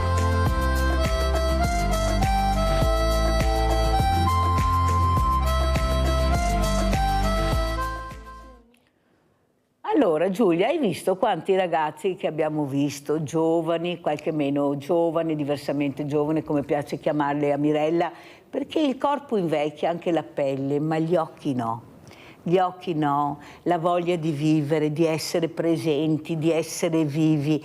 Ecco, ti emoziona quando tu ti rapporti anche con queste figure. Tu hai nominato questo ragazzo che ti dà anche forse il là per riuscire a capire che avrai una vita normale, una vita quotidiana, ecco, sia sessuale che normale, una vita di coppia. Avrò la mia casa, avrò il mio uomo. Ecco, cos'è l'emozione nell'incontrare, ecco, la persona che secondo te è quella persona giusta, che forse sarà quello o sarà un altro, non si sa, siete talmente giovani, chissà cosa succederà.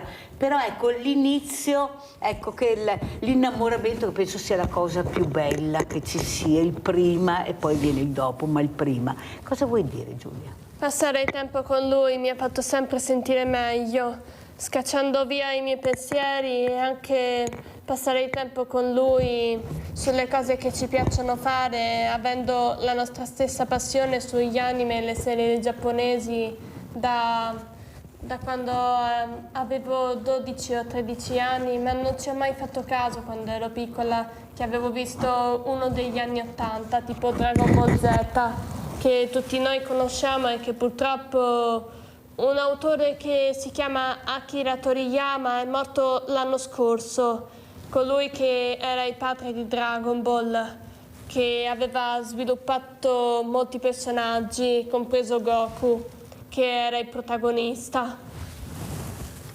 Allora sentiamo Suor Francesca, poi vedremo anche le altre immagini, gli altri video, Suor Francesca, ecco, di questi giovani invece che partecipano, però li prendete per mano, li accompagnate, sono dei percorsi molto importanti. Io vedo nelle famiglie molti genitori, Suor Francesca, molta fretta, voglio fare quello che voglio io, parlano poco con i loro ragazzi, questi ragazzi che si chiudono sempre più in se stessi. Poi abbiamo anche gli altri, ma noi dobbiamo andare a prendere anche quelli che hanno perso, non per colpa loro, il percorso di una vita più sana, più onesta, più bella. Ecco, come fare per arrivare a questi ragazzi? Gli oratori non ci sono più, come dicevo prima. Vai, quasi dimenticavo anche un'altra cosa, è che abbiamo anche lo stesso desiderio di voler vivere quasi in campagna, ma stiamo pensando a quale posto.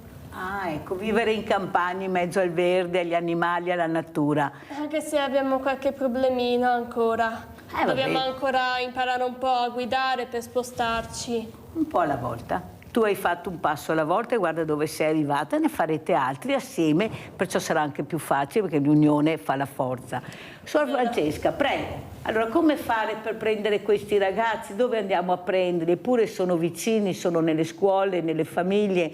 Io ho detto al presidente della Proloco che inizia a suonare i campanelli invece di mandare le mail o le telefonate e dire guarda che faccio questo, mi accompagni, vuoi aiutarmi a fare questo con la tua famiglia, tua moglie, i tuoi figli. Forse dobbiamo tornare un po' indietro a volte invece di andare troppo avanti. Cosa dice Suor Francesca? Beh, sicuramente la frenesia delle nostre giornate non aiuta a fermarsi, dialogare, riuscire a conoscerci, ad ascoltarci, sicuramente. Il problema di dove sono i giovani ce l'hanno tutti, ce l'hanno gli amministratori, perché gli arrivano soprattutto con i disagi, ma ce l'hanno anche le agenzie educative hanno questo, quasi che sia sempre più difficile l'incontro intergenerazionale. Lo stesso appunto nei nostri spazi, sì, si svuotano, ma un po', ecco, un po' perché non ci sono, nel senso che ci sono meno numericamente, quindi non possiamo pretendere, però è vero che ci sono altri luoghi anche che loro abitano, e uno dei luoghi è anche quello della non presenza fisica, ma del virtuale, che è pure un luogo molto abitato. E quindi si tratta anche di entrare nei luoghi, ma per dialogare, non per agganciarli, per portarli a. Serve anche questa libertà e questa capacità di dialogare e fare cose insieme eventualmente, ma no, la cosa che noi facciamo fatica proprio perché abbiamo questa sensazione anche reale di non incontrarli, di non poterli agganciare. Cosa succede? Che noi proponiamo cose per loro. Ecco, i giovani difficilmente partecipano a cose che organizzi per loro, devi farle con loro. E allora mi aggancio, se mi è permesso, proprio perché abbiamo fatto vedere delle immagini sull'esperienza delle giornate del creato.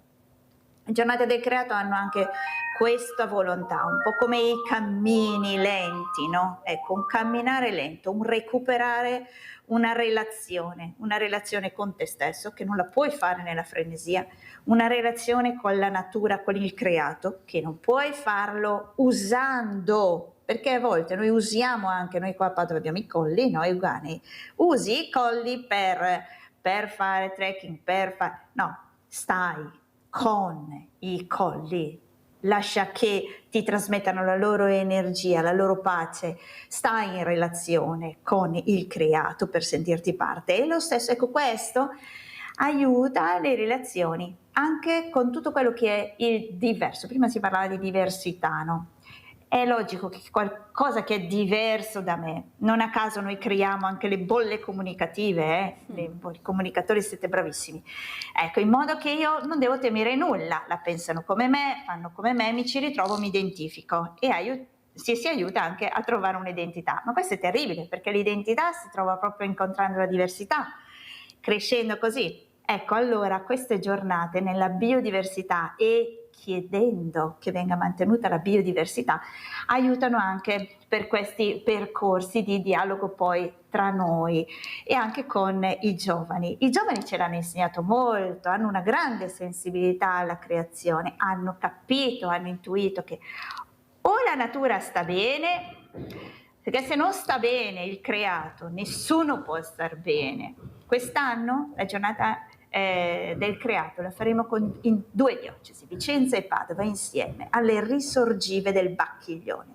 Lì abbiamo un tesoro preziosissimo, si fanno guerre per questo tesoro e quando lo abbiamo dobbiamo sapere che dobbiamo essere estremi custodi di questo tesoro e questo anche diritto internazionale, internazionalmente riconosciuto, diciamo, no? Ecco, l'acqua potabile, l'accesso all'acqua potabile, ecco, sarà il 5 ottobre la nostra prossima giornata del creato. Padova e Vicenza insieme, una giornata per famiglie, per gruppi, per tutti, per poter stare a contatto con la natura, con le caratteristiche che avete sentito nel video. Una cosa sempre in questo tipo, sui Colli Ugani ormai 5 anni fa abbiamo istituito il cammino Laudato Si. Voi sapete, è splendida, no? Questa perla che ci ha donato Papa Francesco della Laudato Si, apprezzata in modo particolare da professionisti e persone che con la Chiesa non c'hanno niente a che fare, proprio per la sua profondità, per la sua profezia. Bene, il cammino Laudato Si lo può fare chiunque, è tutto mappato, si va col QR code e si parte da Faedo, che è una località sui Colli Ugani. Si fa questo percorso in 6 tappe, dove puoi davvero ricentrarti attraverso la natura, su te stesso, con Dio e con i fratelli. Ecco, sono forme, sono cose molto semplici, ma aiutano e anche un po' rispondono a quello che è la sollecitazione dei nostri giovani. dell'essere autentici. Suor Francesca, mandi alla nostra emittente di Padova, di Vicenza, dove vuole lei, ecco, questo percorso che fate, non so se avete del materiale da mandarci, perché è molto importante quello che lei sta dicendo. Voi non solo parlate, agite, abbiamo bisogno di persone che agiscano, parole ne sentiamo tantissime, è ora di agire, di mettersi assieme, di prendersi per mano, così è Laudato Si, che come dice lei è riuscito a entrare grazie a Papa Francesco, e spero che anche Papa Leone XIV, da quello che vedo, sta continuando il percorso, è riuscito a fare, perché lui parlava alle anime, non c'è niente da fare. Lui riusciva a parlare alle anime, smuoveva le anime, era una cosa enorme. Allora andiamo a vedere, però prima voglio sentire se Giulia deve aggiungere qualcosa a quello che ha sentito da Suor Francesca. Come ha detto un attimo fa riguardo delle guerre, so che lascia a volte delle cicatrici su chi ha vissuto proprio in quell'anno lì, della prima e seconda guerra mondiale che continua, che aveva finito ormai da anni. Quest'anno c'è stata anche la memoria di 80 anni fa della seconda guerra mondiale in Giappone per i bombardamenti nelle due città. Mi era venuto in mente proprio questo. E poi ancora un'altra guerra che è iniziata proprio nel nostro anno, in cui avevo iniziato la scuola, cioè avevo continuato la scuola anche nel quarto anno. E quello che ha detto Suor Francesca, 2020 era, cioè quello che avete fatto era era prima del Covid. C'era questo che volevo chiederti. Suor Francesca? Lo abbiamo fatto proprio uscendo dal Covid, e la prima camminata insieme che poi ha portato al definire questo, inaugurare questo cammino, l'abbiamo proprio pensata in questi termini, appunto, chiusi dentro per troppo tempo. E infatti è esploso quella giornata, non riusciva, abbiamo dovuto fermare le iscrizioni perché troppe persone si erano iscritte, ed è stato veramente un'avventura capire come poterla fare, e i distanziamenti e le mascherine. Poi fortunatamente ci dicono no, all'aria aperta e in salita potete togliere le mascherine, ma appena vi fermate rimetti le mascherine. Abbiamo veramente sfidato lo sfidabile per poter fare quella giornata, ma ci ha aperto una nuova modalità. Il Covid ci ha aperto tante nuove modalità, una ritrosia all'online, e adesso invece lo utilizziamo e ci aiuta anche a rispettare l'ambiente, avanti, indietro. Per quale motivo? Se possiamo stare insieme anche così, certo non è la stessa cosa, non sostituisce la presenza, ma a volte agevola. Ci ha aiutato nel lavoro, ci ha aiutato anche a capire quanto abbiamo bisogno per la nostra salute, anche semplicemente per la nostra salute mentale, oltre che spirituale, della natura, di stare a contatto con la natura. Degli scatolotti, no, dove ci imprigioniamo, non a caso si chiamano appartamenti, no? Che ti mettono non sono la soluzione per vivere, sono la soluzione per sopravvivere, certo. Il cemento, ecco, questa costrizione in città che estromettono la natura non è una soluzione per vivere, e davvero ci stiamo facendo male. Quindi ecco, ci ha portato a inventare questo percorso e pensare che potesse essere però fruibile dopo a tutti, perché l'abbiamo fatto insieme in quell'occasione e poi avevamo sentito la necessità che tutti potessero. Infatti gruppi, persone possono fare questo. Vede, Suor Francesca, lei parla bene, però parla da persona giovane. Io invece ascolto le persone diversamente giovani. Nessuno ha insegnato loro a usare questi nuovi strumenti. Glieli regalano, ma non riescono a capire che non li sanno usare, non vogliono usarli, hanno paura addirittura di imparare a usarli. Ecco, capisce che c'è qualcuno che è andato oltre, perché di tutto c'è il business. Noi invece dobbiamo iniziare anche ad aiutare queste persone a capire che ci sono altri strumenti che possono servire per la loro sicurezza, per la loro salute. E chi può fare questo? I giovani. Però li vedo poco, sì, qualche oretta, sì, andiamo a trovarli negli istituti qualche volta, 2 o 3 volte all'anno, dico io, forse sono già troppe. Capisce che forse gli asili dovrebbero essere fatti all'interno di queste residenze per anziani o viceversa, perché non sono tutti che non sono in grado di gestirsi. Io li ho anche ospitati, coppie che hanno deciso di lasciare la loro casa perché non volevano essere di peso ai figli. Ecco, e ci sono stati questi co-housing, il primo è stato qua a Treviso, che ringrazio sempre, dove loro vivono una libertà, ma una libertà in sicurezza.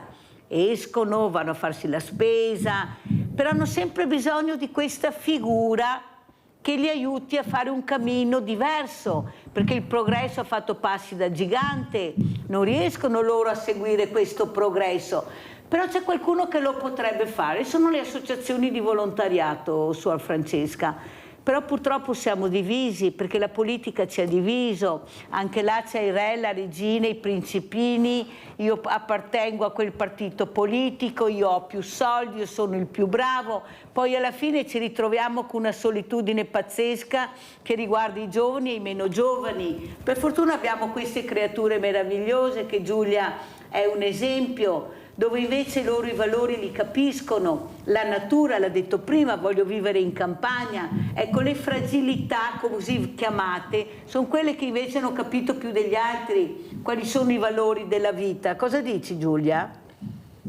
Quello che volevo dire un attimo fa, anche se non volevo interromperti, Mirella, è che non solo noi giovani abbiamo il cuore giovane, ma anche i vecchi, cioè, non per usare questo termine, tutti noi abbiamo il cuore giovane, anche se la nostra mente a volte cresce con la conoscenza e anche con l'età, cioè a volte il tempo ci vola sempre, come se a volte, come se il cuore avesse un tempo fermo, come se rimanesse sempre più giovane, come se non invecchiasse.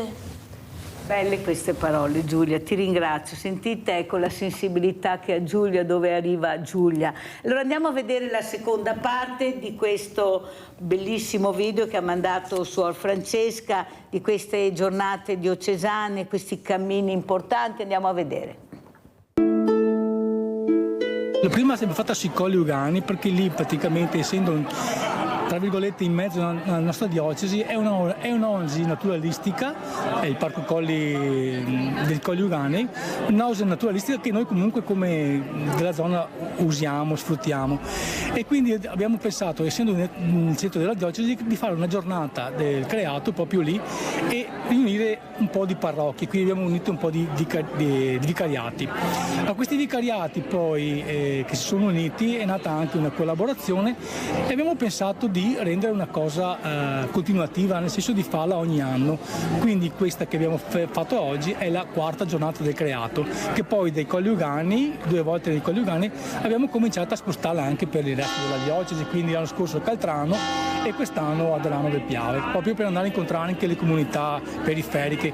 Non facciamo convegni, non facciamo cose seriose, ma facciamo cose gioiose e ci immergiamo, come dicevamo prima, quindi passeggiamo, camminiamo, ci gustiamo lo stare con, non usiamo i monti per tenerci in forma o i sentieri per fare trekking, ma facciamo le passeggiate spirituali, quindi tutto di noi può lodare, tutto di noi può mettersi in un movimento che vuole anche ricordarci che abbiamo tanta strada per davvero imparare a prenderci cura del creato.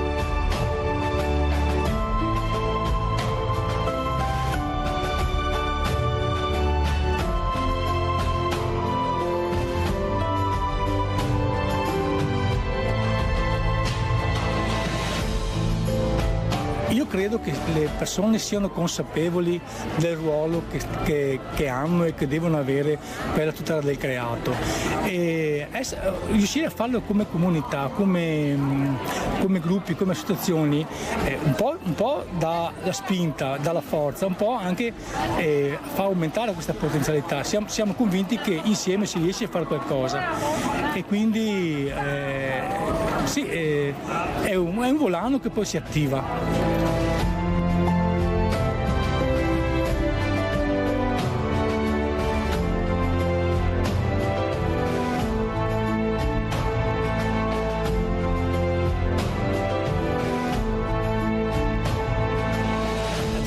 Del creato diocesana è aperta a tutti, principalmente alle famiglie, però è aperta a tutti, e proprio per questo noi, quando pensiamo ai percorsi, cerchiamo di pensarli a dimensione familiare, che possono essere fattibili tutti quanti. È logico che dobbiamo tener conto anche del contesto naturalistico, quindi che sia una zona da rivalutare, e anche storico, perché ad esempio il secondo percorso che abbiamo fatto della giornata del creato nel comune di Baone ha preso una valenza anche pratica, quotidiana, nel senso che abbiamo parlato dell'ambiente e l'uomo, come l'uomo sta cambiando il nostro ambiente, e nella nostra zona dei Colli Euganei abbiamo tanti esempi di territorio deturpato, perché abbiamo tante cose che sono state piantate negli anni, tipo i cementerie, tipo le fabbriche, e poi sono state abbandonate, e quindi l'uomo ha violato la natura, l'ha sfruttata e poi non ha ripristinato questo equilibrio tra uomo e ambiente. Non solo possiamo appunto stare nel creato, stare con e sentirci parte del creato, ma possiamo anche comprendere, amando quello che ci circonda, quanto questo creato ha bisogno anche di una mano in più da parte nostra per essere custodito, per essere ben trattato e non a volte anche un po' maltrattato. Ecco, allora la giornata del creato ha questo, vuole anche lasciare questo impegno nel territorio dove si celebra, dove si organizza. L'impegno dopo è proprio questo, di prendersi cura del creato.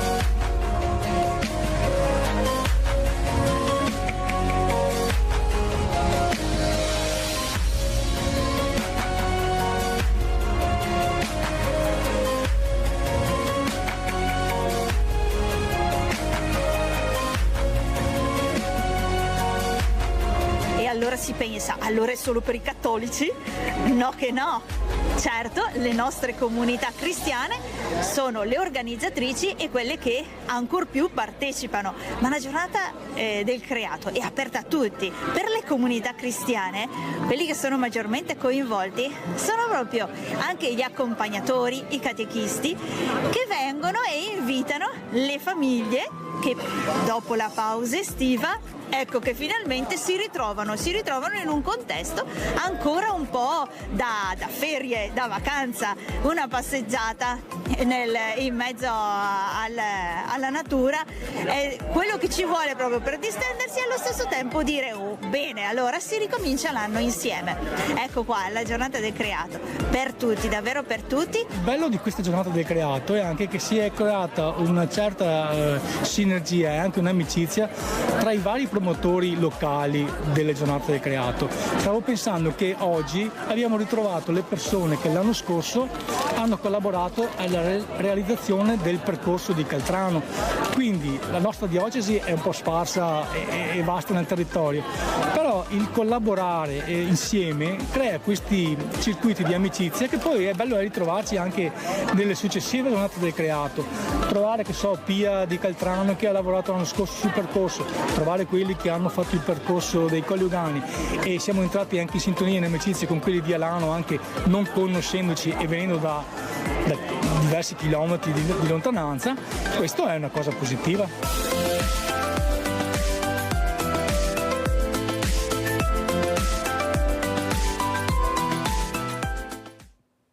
Allora, mentre salutiamo Suor Francesca Fiorese che deve lasciarci, guardiamo anche questa locandina degli eventi che sono importanti, partecipate, non siate pigri, annoiate, guardate che percorsi potete fare tutti assieme, non importa da dove arrivate, arrivate e basta. Suor Francesca, come ci saluta e come vuole salutare Giulia? Grazie a voi perché date la possibilità davvero di una bella finestra sul mondo, e partendo anche da quelle cose che sono magari più dolorose, che sono anche le fragilità quelle che ci sono, che abbiamo, e quelle che ci determiniamo a causa magari anche di mancate politiche o mancati impegni, e quindi questo coraggio, no, di guardare in faccia la realtà così com'è. Quindi su questo davvero un grazie, perché è proprio al partire dalla realtà che si può poi attivare la trasformazione. Giulia ovviamente oggi ci ha detto come si può attivare la trasformazione, credendo veramente in quello che di più bello e di più profondo abbiamo, che va tirato fuori con determinazione e coraggio. Quindi questo impegno lo dobbiamo avere nelle relazioni con gli altri, soprattutto con chi è magari diverso, come dicevate prima, ma in qualsiasi modo, qualsiasi diversità, perché anche noi siamo diversi a noi stessi. Non esiste la normalità, l'uguaglianza è una cosa terribile.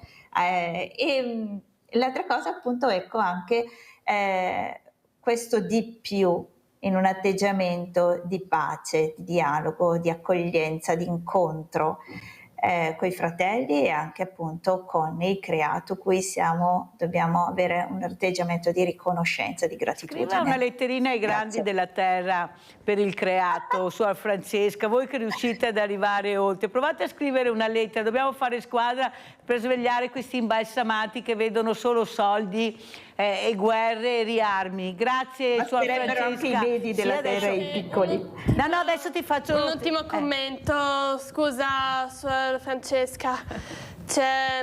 Custodire ciò che è prezioso è come un tesoro, tipo la natura, ma anche i ricordi sono preziosi, ogni cosa che costruiamo nei ricordi. E io continuerò a custodire ogni ricordo che ho, come questo giorno che abbiamo fatto e che stiamo trasmettendo adesso. Come ci saluti? Con quale saluto vuoi lasciarci, Giulia? Cosa vuoi dire ai tanti telespettatori e telespettatrici che ti stanno ascoltando?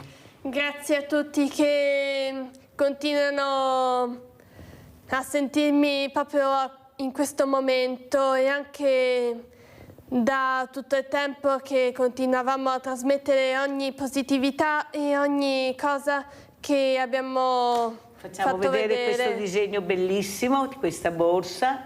Eccolo qua. E trasmettere anche a riguardo di noi autistici dell'Ala Autismo, un'organizzazione che ne sono parte da quando da quando avevo finito le medie, e che avevo poi conosciuto Silvio, che avevo iniziato proprio a 13 anni la scuola, prima di compiere anche 14 anni. Il tempo vola quando si costruiscono rapporti e si conosce anche nuove persone, che poi ho cominciato a frequentare poi qualcuno che è appassionato come me. Ascolta, riesci a girarti di profilo da quella parte, che voglio inquadrare questa acconciatura splendida che hai, piano? Eccola qua, bellissima, guardate quanto è bella Giulia, perciò grazie Giulia di esserci, grazie di esistere, grazie per le parole che hai detto. Io ti inviterò ancora, sentiremo altri percorsi che farai, magari assieme a questo ragazzo che hai incontrato, che si chiama? Silvio Mastromarino. Allora, come vuoi salutare Silvio? Silvio, se mi senti, grazie di aver ascoltato e anche visto e sentito molte cose che volevo che volevo dire anche a chi deve capire cosa è importante e anche che io continuo a rimanere sempre accanto a te ovunque siamo.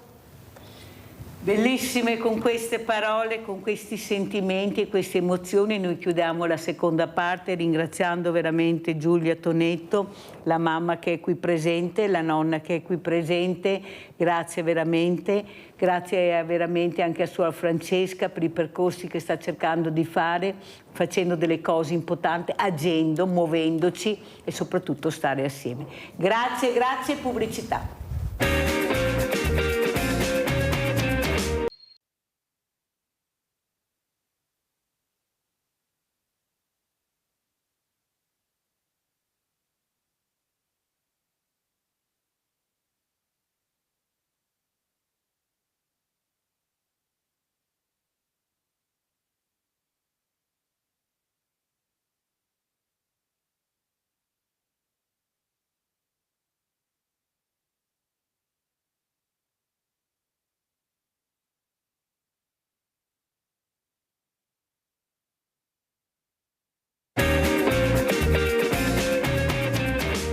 Graditissimi ospiti, abbiamo in presenza un commissario donna, Marta Panizzo, commissario principale della Polizia Locale di Treviso. Grazie veramente di essere qui e complimenti anche perché ce la stanno mettendo tutta. Guardate, io devo ringraziare le forze dell'ordine, il problema è che sono in pochi, qualcuno dice no, non sono in pochi, ma sono pochi quelli che delinquono. Il problema è che non abbiamo le armi per fermarli. Fanno una fatica enorme anche rischiando la loro vita per arrestarli e poi vediamo che le leggi purtroppo permettono di rilasciarli quasi immediatamente in attesa di.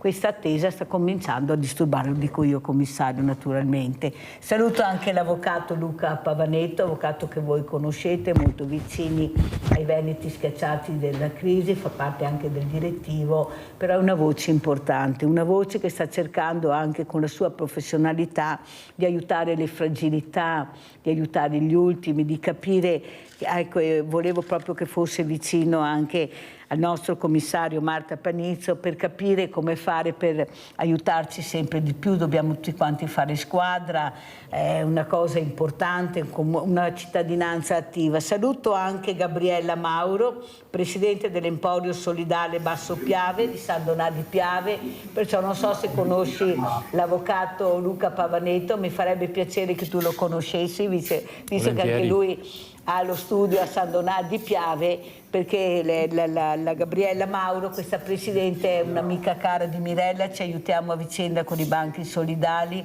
ecco, stiamo cercando di far squadra anche se è molto difficile. Allora, commissario, cosa ci racconta? Com'è la situazione? Tanti esempi negativi, ma io questa mattina, quasi sempre direi, faccio vedere quelli positivi. I ragazzi bravi, no, i bravi ragazzi sono quelli che delinquono. Poi qualcuno dice, ma sono bravi ragazzi. Invece i ragazzi bravi sono quelli che faccio vedere io, e sono veramente tanti, ma non li vediamo. Cosa dice? Cosa vedete voi? Ecco, il nostro ruolo sulle strade, appunto, come dice lei Mirella, molto spesso ci porta a vedere quella parte di ragazzi che hanno preso, diciamo, una brutta strada. Però io ci tengo sempre tantissimo a dire che è solo una piccola parte, è quello che quotidianamente noi dobbiamo affrontare perché il nostro ruolo ce lo richiede, però sono assolutamente certa che ci siano numerosissimi ragazzini che svolgono quotidianamente il loro ruolo di studenti, il loro ruolo di appassionati allo sport, ai libri, alla cultura, insomma una parte di società che purtroppo è nell'ombra, perché si dà tanta luce a questi episodi di micro, talvolta anche macro criminalità che noi siamo chiamati a contrastare o a prevenire, soprattutto a prevenire.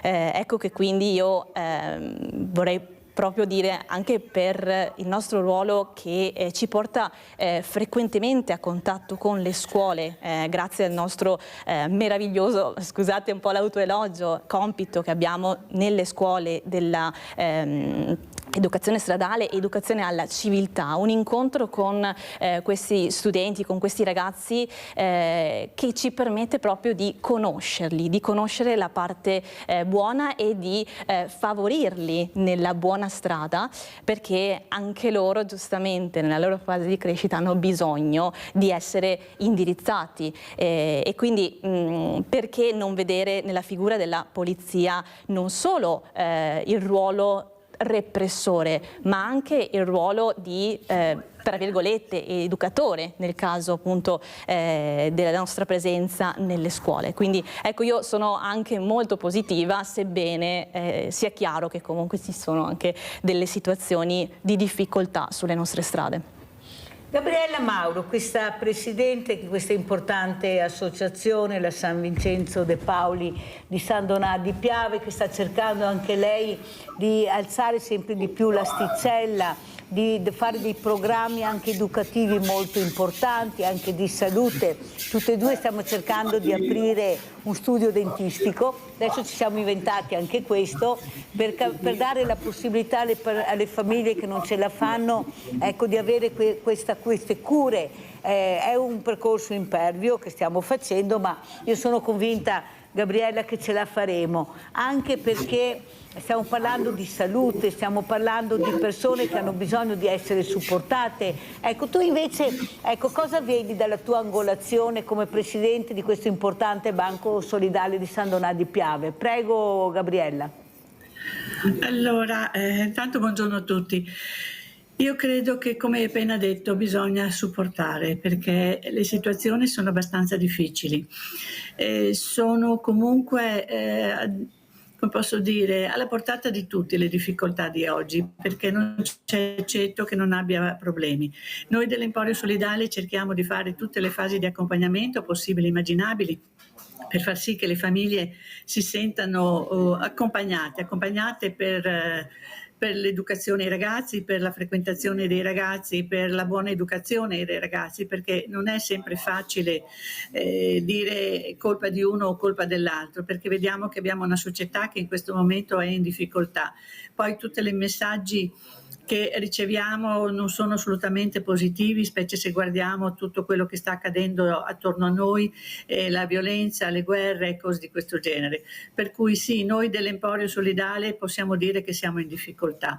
Siamo in difficoltà perché vediamo il rapporto umano che si è costruito e che è importantissimo, si sta un po' disgregando e di conseguenza le volontarie si devono veramente attivare con il rapporto, tenere in contatto e soprattutto proporre sempre nuove attività di formazione e di accompagnamento, come è indispensabile sempre di più per noi affrontare, diciamo così, il colloquio con le istituzioni, per cui i servizi sociali, tutta la rete che per noi è importantissima.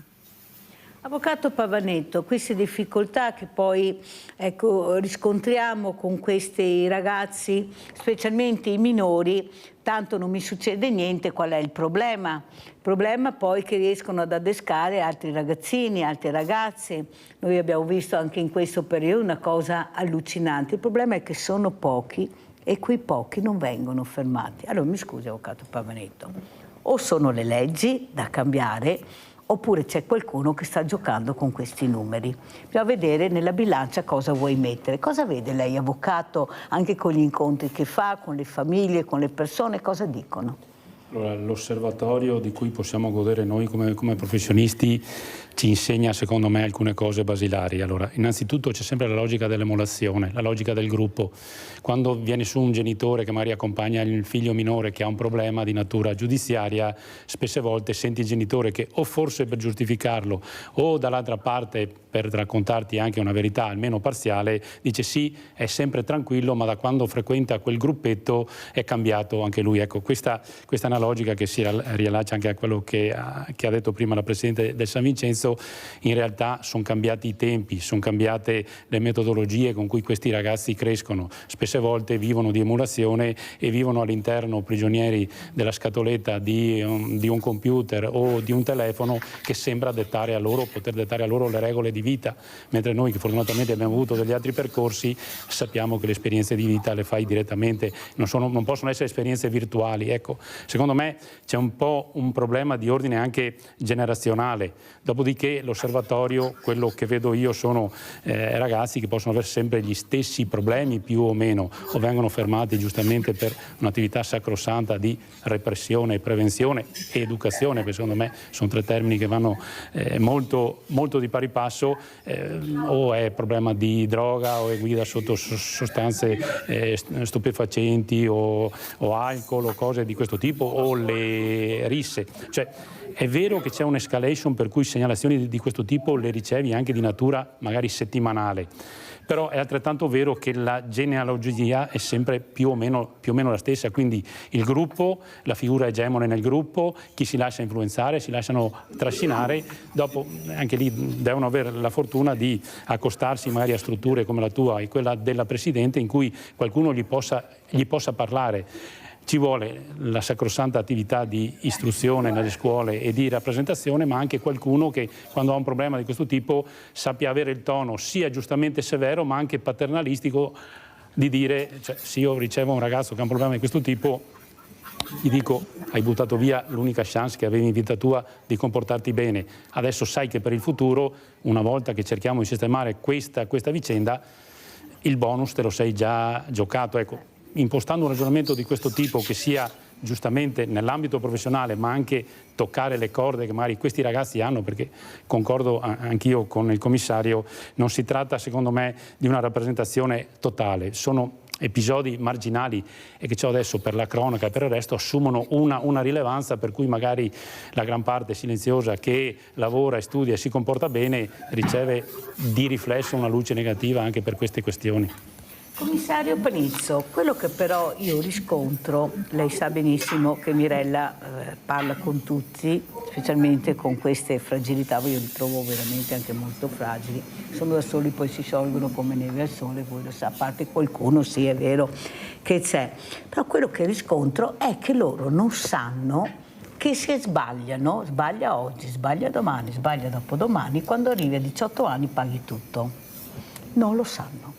Cioè, secondo me c'è un'informazione che non è arrivata. Loro pensano, tanto l'ho passata liscia, qual è il problema? E una, e due, tre. Sarebbe il caso invece, guardi che io parlo con loro, così mi dico, non so se è vero o se fingono di non sapere, però quello che noto è che loro sono talmente sicuri di riuscire a essere sopra le righe, tanto non mi capita niente, che continuano a disturbare, a creare problemi a voi. Io non posso sentire che le persone, specialmente i diversamente giovani, hanno paura di uscire alle 4 del pomeriggio, anche a portare l'immondizia, che solo se vedono un colore di pelle scura hanno paura, perché questo è quello che regna. Oppure anche nelle case, le denunce avvocato non si contano, ma non succede niente. Ecco, capisce che c'è questo malessere che aumenta sempre di più. Cosa direbbe lei, commissario? Cosa si potrebbe fare per far capire che forse è giunto il momento di far pagare chi sbaglia, ma non andando in prigione, facendolo lavorare, facendogli fare sport, facendogli fare fatica, no, 3 volte all'anno far fatica, tutti i giorni si deve fare fatica, si deve sudare.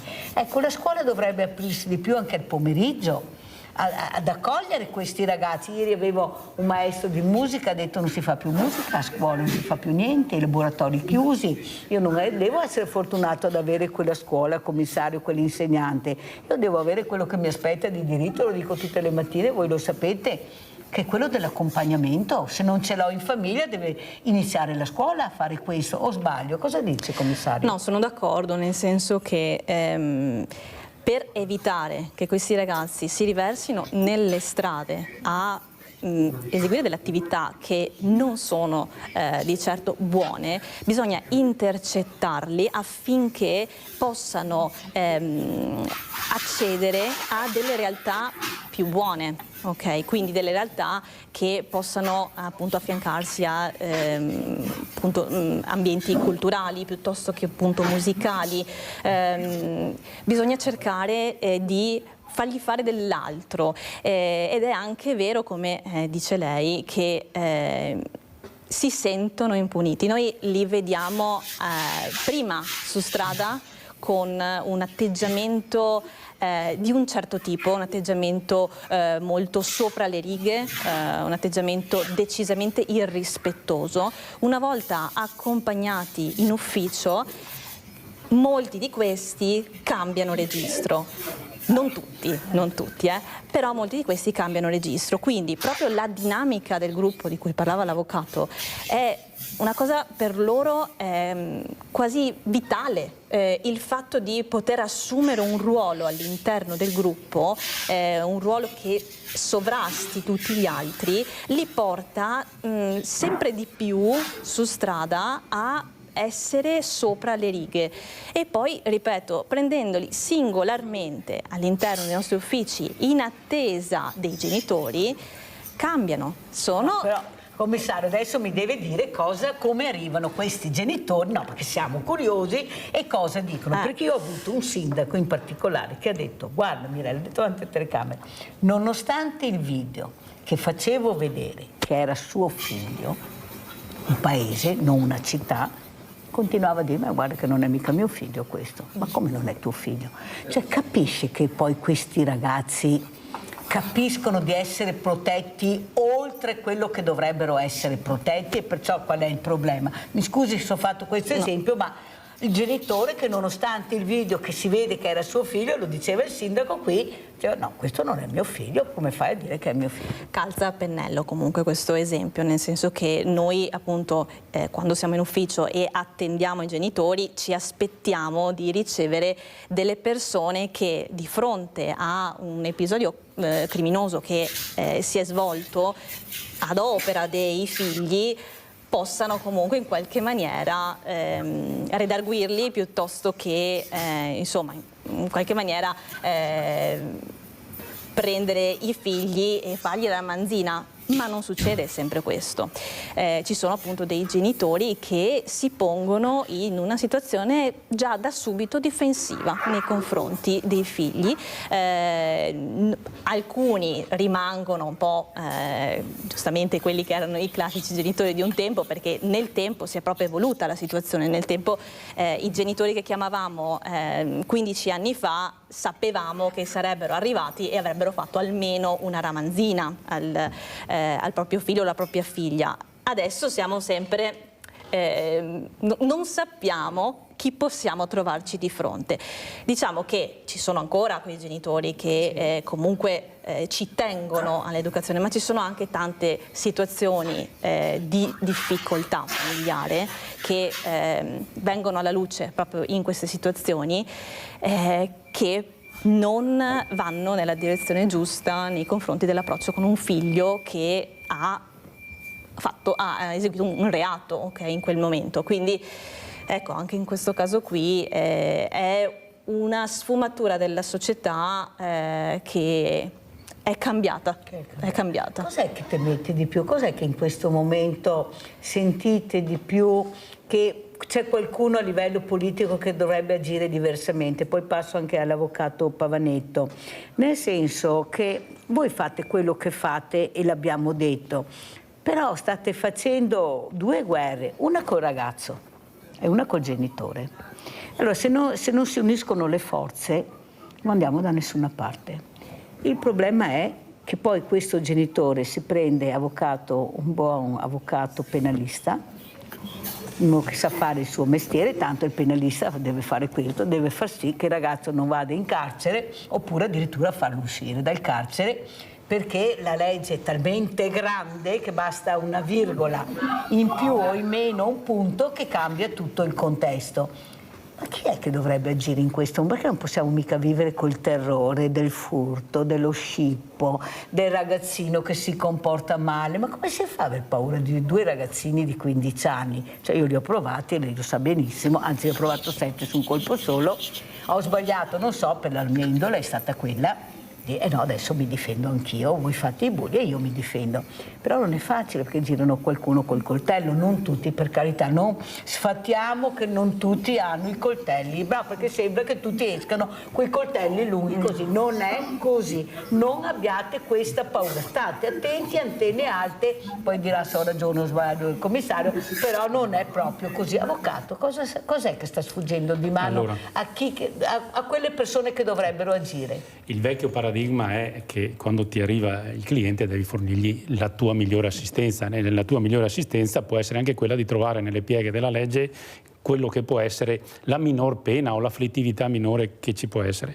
Secondo me però ci potrebbe essere un crossover interessante che già esiste ed è quello sulle pene alternative. Passami il termine. Noi sappiamo che per determinati reati ci sono affidamenti in prova, il servizio sociale. Ecco, io vedrei bene, perché vedo che quando poi magari vai a definire una pena di 30 giorni, 60 giorni e questi vengono scontati magari presso qualche comunità, presso fare assistenza alle persone anziane. Ecco, io reputo che quella sia una maniera intelligente per un ragazzo di potergli fare scontare una pena alternativa, perché va a toccare con mano quelle che sono le vere sofferenze. Perché quando poi gli avvocati hanno i loro contatti con queste associazioni, guarda, quando dici guarda, io ti ho evitato magari una pena maggiore, ma sappi che dovrai andare, faccio un esempio banale, 30 giorni presso una casa di riposo degli anziani e per 2 o 3 ore al giorno dovrai prestare assistenza, portarli in giro, ecco, questo secondo me è qualcosa di una pena che davvero tende alla rieducazione del condannato.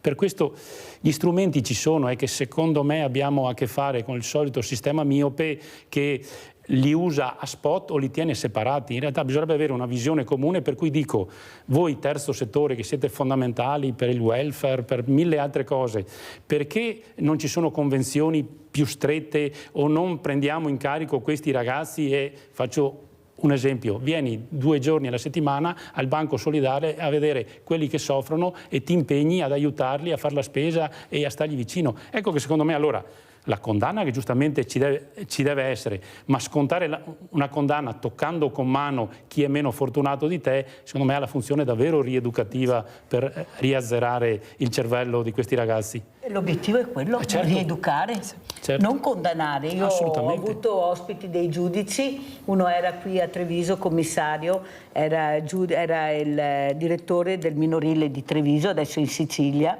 ecco, che salutiamo 2 o 3 volte, e lui è d'accordo con me, non servono i carceri minorili. Bisogna appunto rieducare facendoli lavorare, studiando, perché la cultura è importantissima, certo. Studiare, lavorare, fare sport. Alla fine della serata vorrei vedere se alle 9 di sera hanno così voglia di uscire a mezzanotte dopo un bel tourbillon di lavoro normale che facciamo tutti, anche divertendosi, poi mica non dobbiamo solo giudicare. Però non vedo che ci sia questa volontà, l'ha detto anche lui, anche un altro giudice di sorveglianza ha detto Mirella questo è il percorso che dobbiamo fare. Gabriella, cosa dici? Tu cosa vedi dalla tua angolazione? Prego. Io ho ascoltato sia le osservazioni dell'avvocato Pavanetto che del commissario e noi siamo a stretto contatto con le famiglie e con anche famiglie che possono avere delle problematiche, ma porto anche un'esperienza personale come insegnante in un centro di formazione professionale. E i ragazzi sono una grande risorsa e sono il nostro futuro, però dobbiamo anche ricordarci che ci sono delle regole che devono imparare a rispettare. Non possiamo noi essere adulti avere, diciamo, o subire atteggiamenti rispettosi e molte volte di predominanza da parte dei nostri ragazzi. I ragazzi devono rispettare delle regole perché ci sono e perché loro al momento giusto le sanno non solo riconoscere ma le sanno anche rispettare. Noi abbiamo avuto l'opportunità qui presso il nostro emporio di avere delle persone che sono venute a fare lavori socialmente utili, ragazzi che al momento sembravano irrequieti, con qualche volta un atteggiamento anche strafottente. Poi si sono resi conto che stando in un ambiente, in un contesto dove c'è forse la povertà, dove c'è il disagio e con l'aiuto di alcuni volontari che preparati sia da psicologi che da counselor. Con il giusto atteggiamento, il giusto coinvolgimento abbiamo visto proprio un cambiamento incredibile, tanto che si sono interessati, si sono attivati e abbiamo scoperto, loro stessi hanno scoperto di avere questo lato meraviglioso, per cui noi dobbiamo come adulti impegnarci di più e soprattutto non aver timore di ricordarci che sono ragazzi e hanno bisogno di essere guidati e non solo accettati per quello che sono, perché accettare va bene, ma non accetto la maleducazione, non è il caso di accettare la violenza, ma semplicemente guidarli che la vita ha un aspetto molto più positivo, perché la società, è vero, ha un momento di defiance, ma non è tutta la società così, per cui noi vediamo nel mondo del volontariato che ci sono tante persone capaci, brave e disponibili, per cui dobbiamo sforzarci a tutti i livelli, da quello politico a quello familiare, di aiutare questi ragazzi, perché noi dobbiamo formare una nuova o perlomeno una buona società futura. Grazie veramente a Gabriella Mauro, Presidente Emporio Solidale Basso Piave della San Vincenzo, di essere stata con noi. Come ci saluta, Commissario? Cos'è che è importante che vuole dire questa mattina? Ecco, in merito appunto a quello che diceva lei e un po' quello che stiamo dicendo tutti qua in questo momento, l'importanza di reintegrare i ragazzi nella buona società, nella società che lavora, nella società che si istruisce, nella società che rispetta le regole, è fondamentale, perché nel momento in cui loro si sentiranno riaccolti in questa buona società troveranno, secondo me, il posto giusto della loro vita. Grazie veramente al commissario Marta Panizzo, commissario principale Polizia Locale di Treviso. Sentiamo come ci saluta l'avvocato Luca Pavanetto. Sì, che gli spunti di questa trasmissione sono sempre ottimi e ti fanno sempre riflettere un momento in più. Io amo, sai che a me piacciono le citazioni, e mi leggevo prima di venire qua una citazione di Benjamin Franklin che diceva che il pane cattivo non ha mai un cattivo gusto, nel senso che qua bisogna far del bene, bisogna farlo tutti e bisogna, ecco, forse abbandonare anche noi che non siamo più giovanissimi, parlo per me, perché voi siete due ragazzine. Grazie avvocato, le vogliamo bene avvocato. In realtà bisogna abbandonare anche il vecchio concetto per cui noi siamo cresciuti in una certa maniera e applicare la nostra maniera di ragionare ai ragazzi di oggi. Applichiamo i nostri principi modernizzandoli con gli strumenti che ci sono, per cui se c'è, è quel famoso ragionamento che abbiamo sempre fatto, se c'è cooperazione e se ci ragiona insieme il risultato arriva, lo si porta a casa, insomma, ecco, Quindi più di così non possiamo dire, però fare tantissimo, unire le forze, non aver paura, cercare di avere una cittadinanza attiva sempre e comunque, perché questo sarà il futuro, non c'è niente da fare. Abbiamo queste figure splendide, possiamo appoggiarci, che ci ascoltano in qualsiasi momento, 112, 113, Polizia Municipale, sono là chiamate, non abbiate paura, che vedrete che arriveranno e forse saremo anche lo spunto per far capire che tutti quanti dobbiamo muoverci, non dobbiamo dire mi novò, combatta, come si dice qua, dobbiamo andare combatta invece, e tanto. Grazie ai miei ospiti, andiamo a vedere l'assegno di Mirella. Ciao grande famiglia di Rete Veneta, oggi siamo a Marostica e precisamente davanti al comune di Marostica. Perché? Il sindaco ci sta aspettando perché c'è una famiglia che ha bisogno di noi, con un bambino anche gravemente ammalato, e noi abbiamo portato anche i giocattoli. Andiamo. Permesso? Buongiorno sindaco, buongiorno consigliere. Allora, grande famiglia di Rete Veneta, oggi come dicevo siamo a Marostica, precisamente dal sindaco Marica Dalla Valle, perché c'è una famiglia con grandi problemi, 2 bambini che noi non chiameremo per nome, ma li chiameremo 2 angioletti, uno di 7 anni con un tumore e uno di 9 anni che soffre di epilessia. La famiglia è in forte difficoltà, il sindaco cerca in tutte le maniere di aiutarli. La nostra, diciamo, è un po' una missione, di aiutare chi ha bisogno, non chi se lo merita. È una famiglia straordinaria questa che lei citava, tra l'altro vivono in punta di piedi dentro la drammaticità delle giornate che sono fatte fatte di corse all'ospedale, di cercare poi anche di far vivere a questa famiglia e ai bambini una vita più normale possibile, che certo vi rendete conto dalla situazione non è assolutamente possibile. Paola, la mia consigliera con delega al sociale, e il dottor Frison dei servizi sociali sono davvero vicini a questa famiglia. Il papà è una persona che si dà molto da fare, anche la mamma, ma voi capite che con le patologie che hanno i due bambini devono vivere per questi due angioletti, come li ha definiti lei. E che la famiglia è lo specchio di questi bambini, che loro si confrontano con i loro genitori, e se i loro genitori sono sereni, un po' tranquilli, loro vivono bene. Per quanto riguarda le spese di prima necessità, Paola è costantemente al corrente di tutti quelli che loro sono i bisogni. È una lezione importante che deve servire per molti altri. Il motto di Paola la sera è, quando ci sentiamo: anche oggi tutti hanno mangiato e hanno un tetto dove dormire. Questo per noi è una grande soddisfazione. Allora sentiamo anche la voce di Paola, questa consigliere sociale che tanto si dà da fare, perché io lo so, per aiutare. Quando vede i bambini sorridere, cosa prova? Una grande gioia. Questi due sono due bimbi speciali, perché quando entro a casa sempre sorridono, anche quello che è in terapia, perché ormai è abituato a vedermi. Ecco. Le risulta che quando i bambini soffrono, diventano più grandi, diventano adulti. Io dico, sono bambini adulti, e perciò hanno bisogno ancora di più della nostra attenzione. Assolutamente sì, condivido con lei questo. Io frequento di più i bambini delle medie, però sto vivendo delle situazioni difficili anche con bambini di figli separati, ed è un'angoscia farli parlare e far tirar fuori quello che hanno dentro. Allora Sindaco, questo è l'assegno che noi consegniamo a lei, perché è lei la nostra referente. Oltre a questo noi abbiamo portato, perché penso se lo meritano, Babbo Natale con i giocattoli.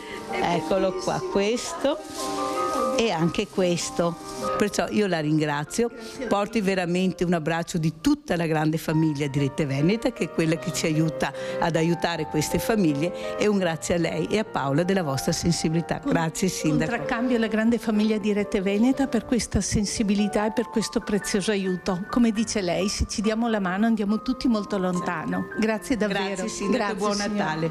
Grazie consigliere, buon Natale. E auguro buon Natale a tutta la famiglia veneta. Ciao.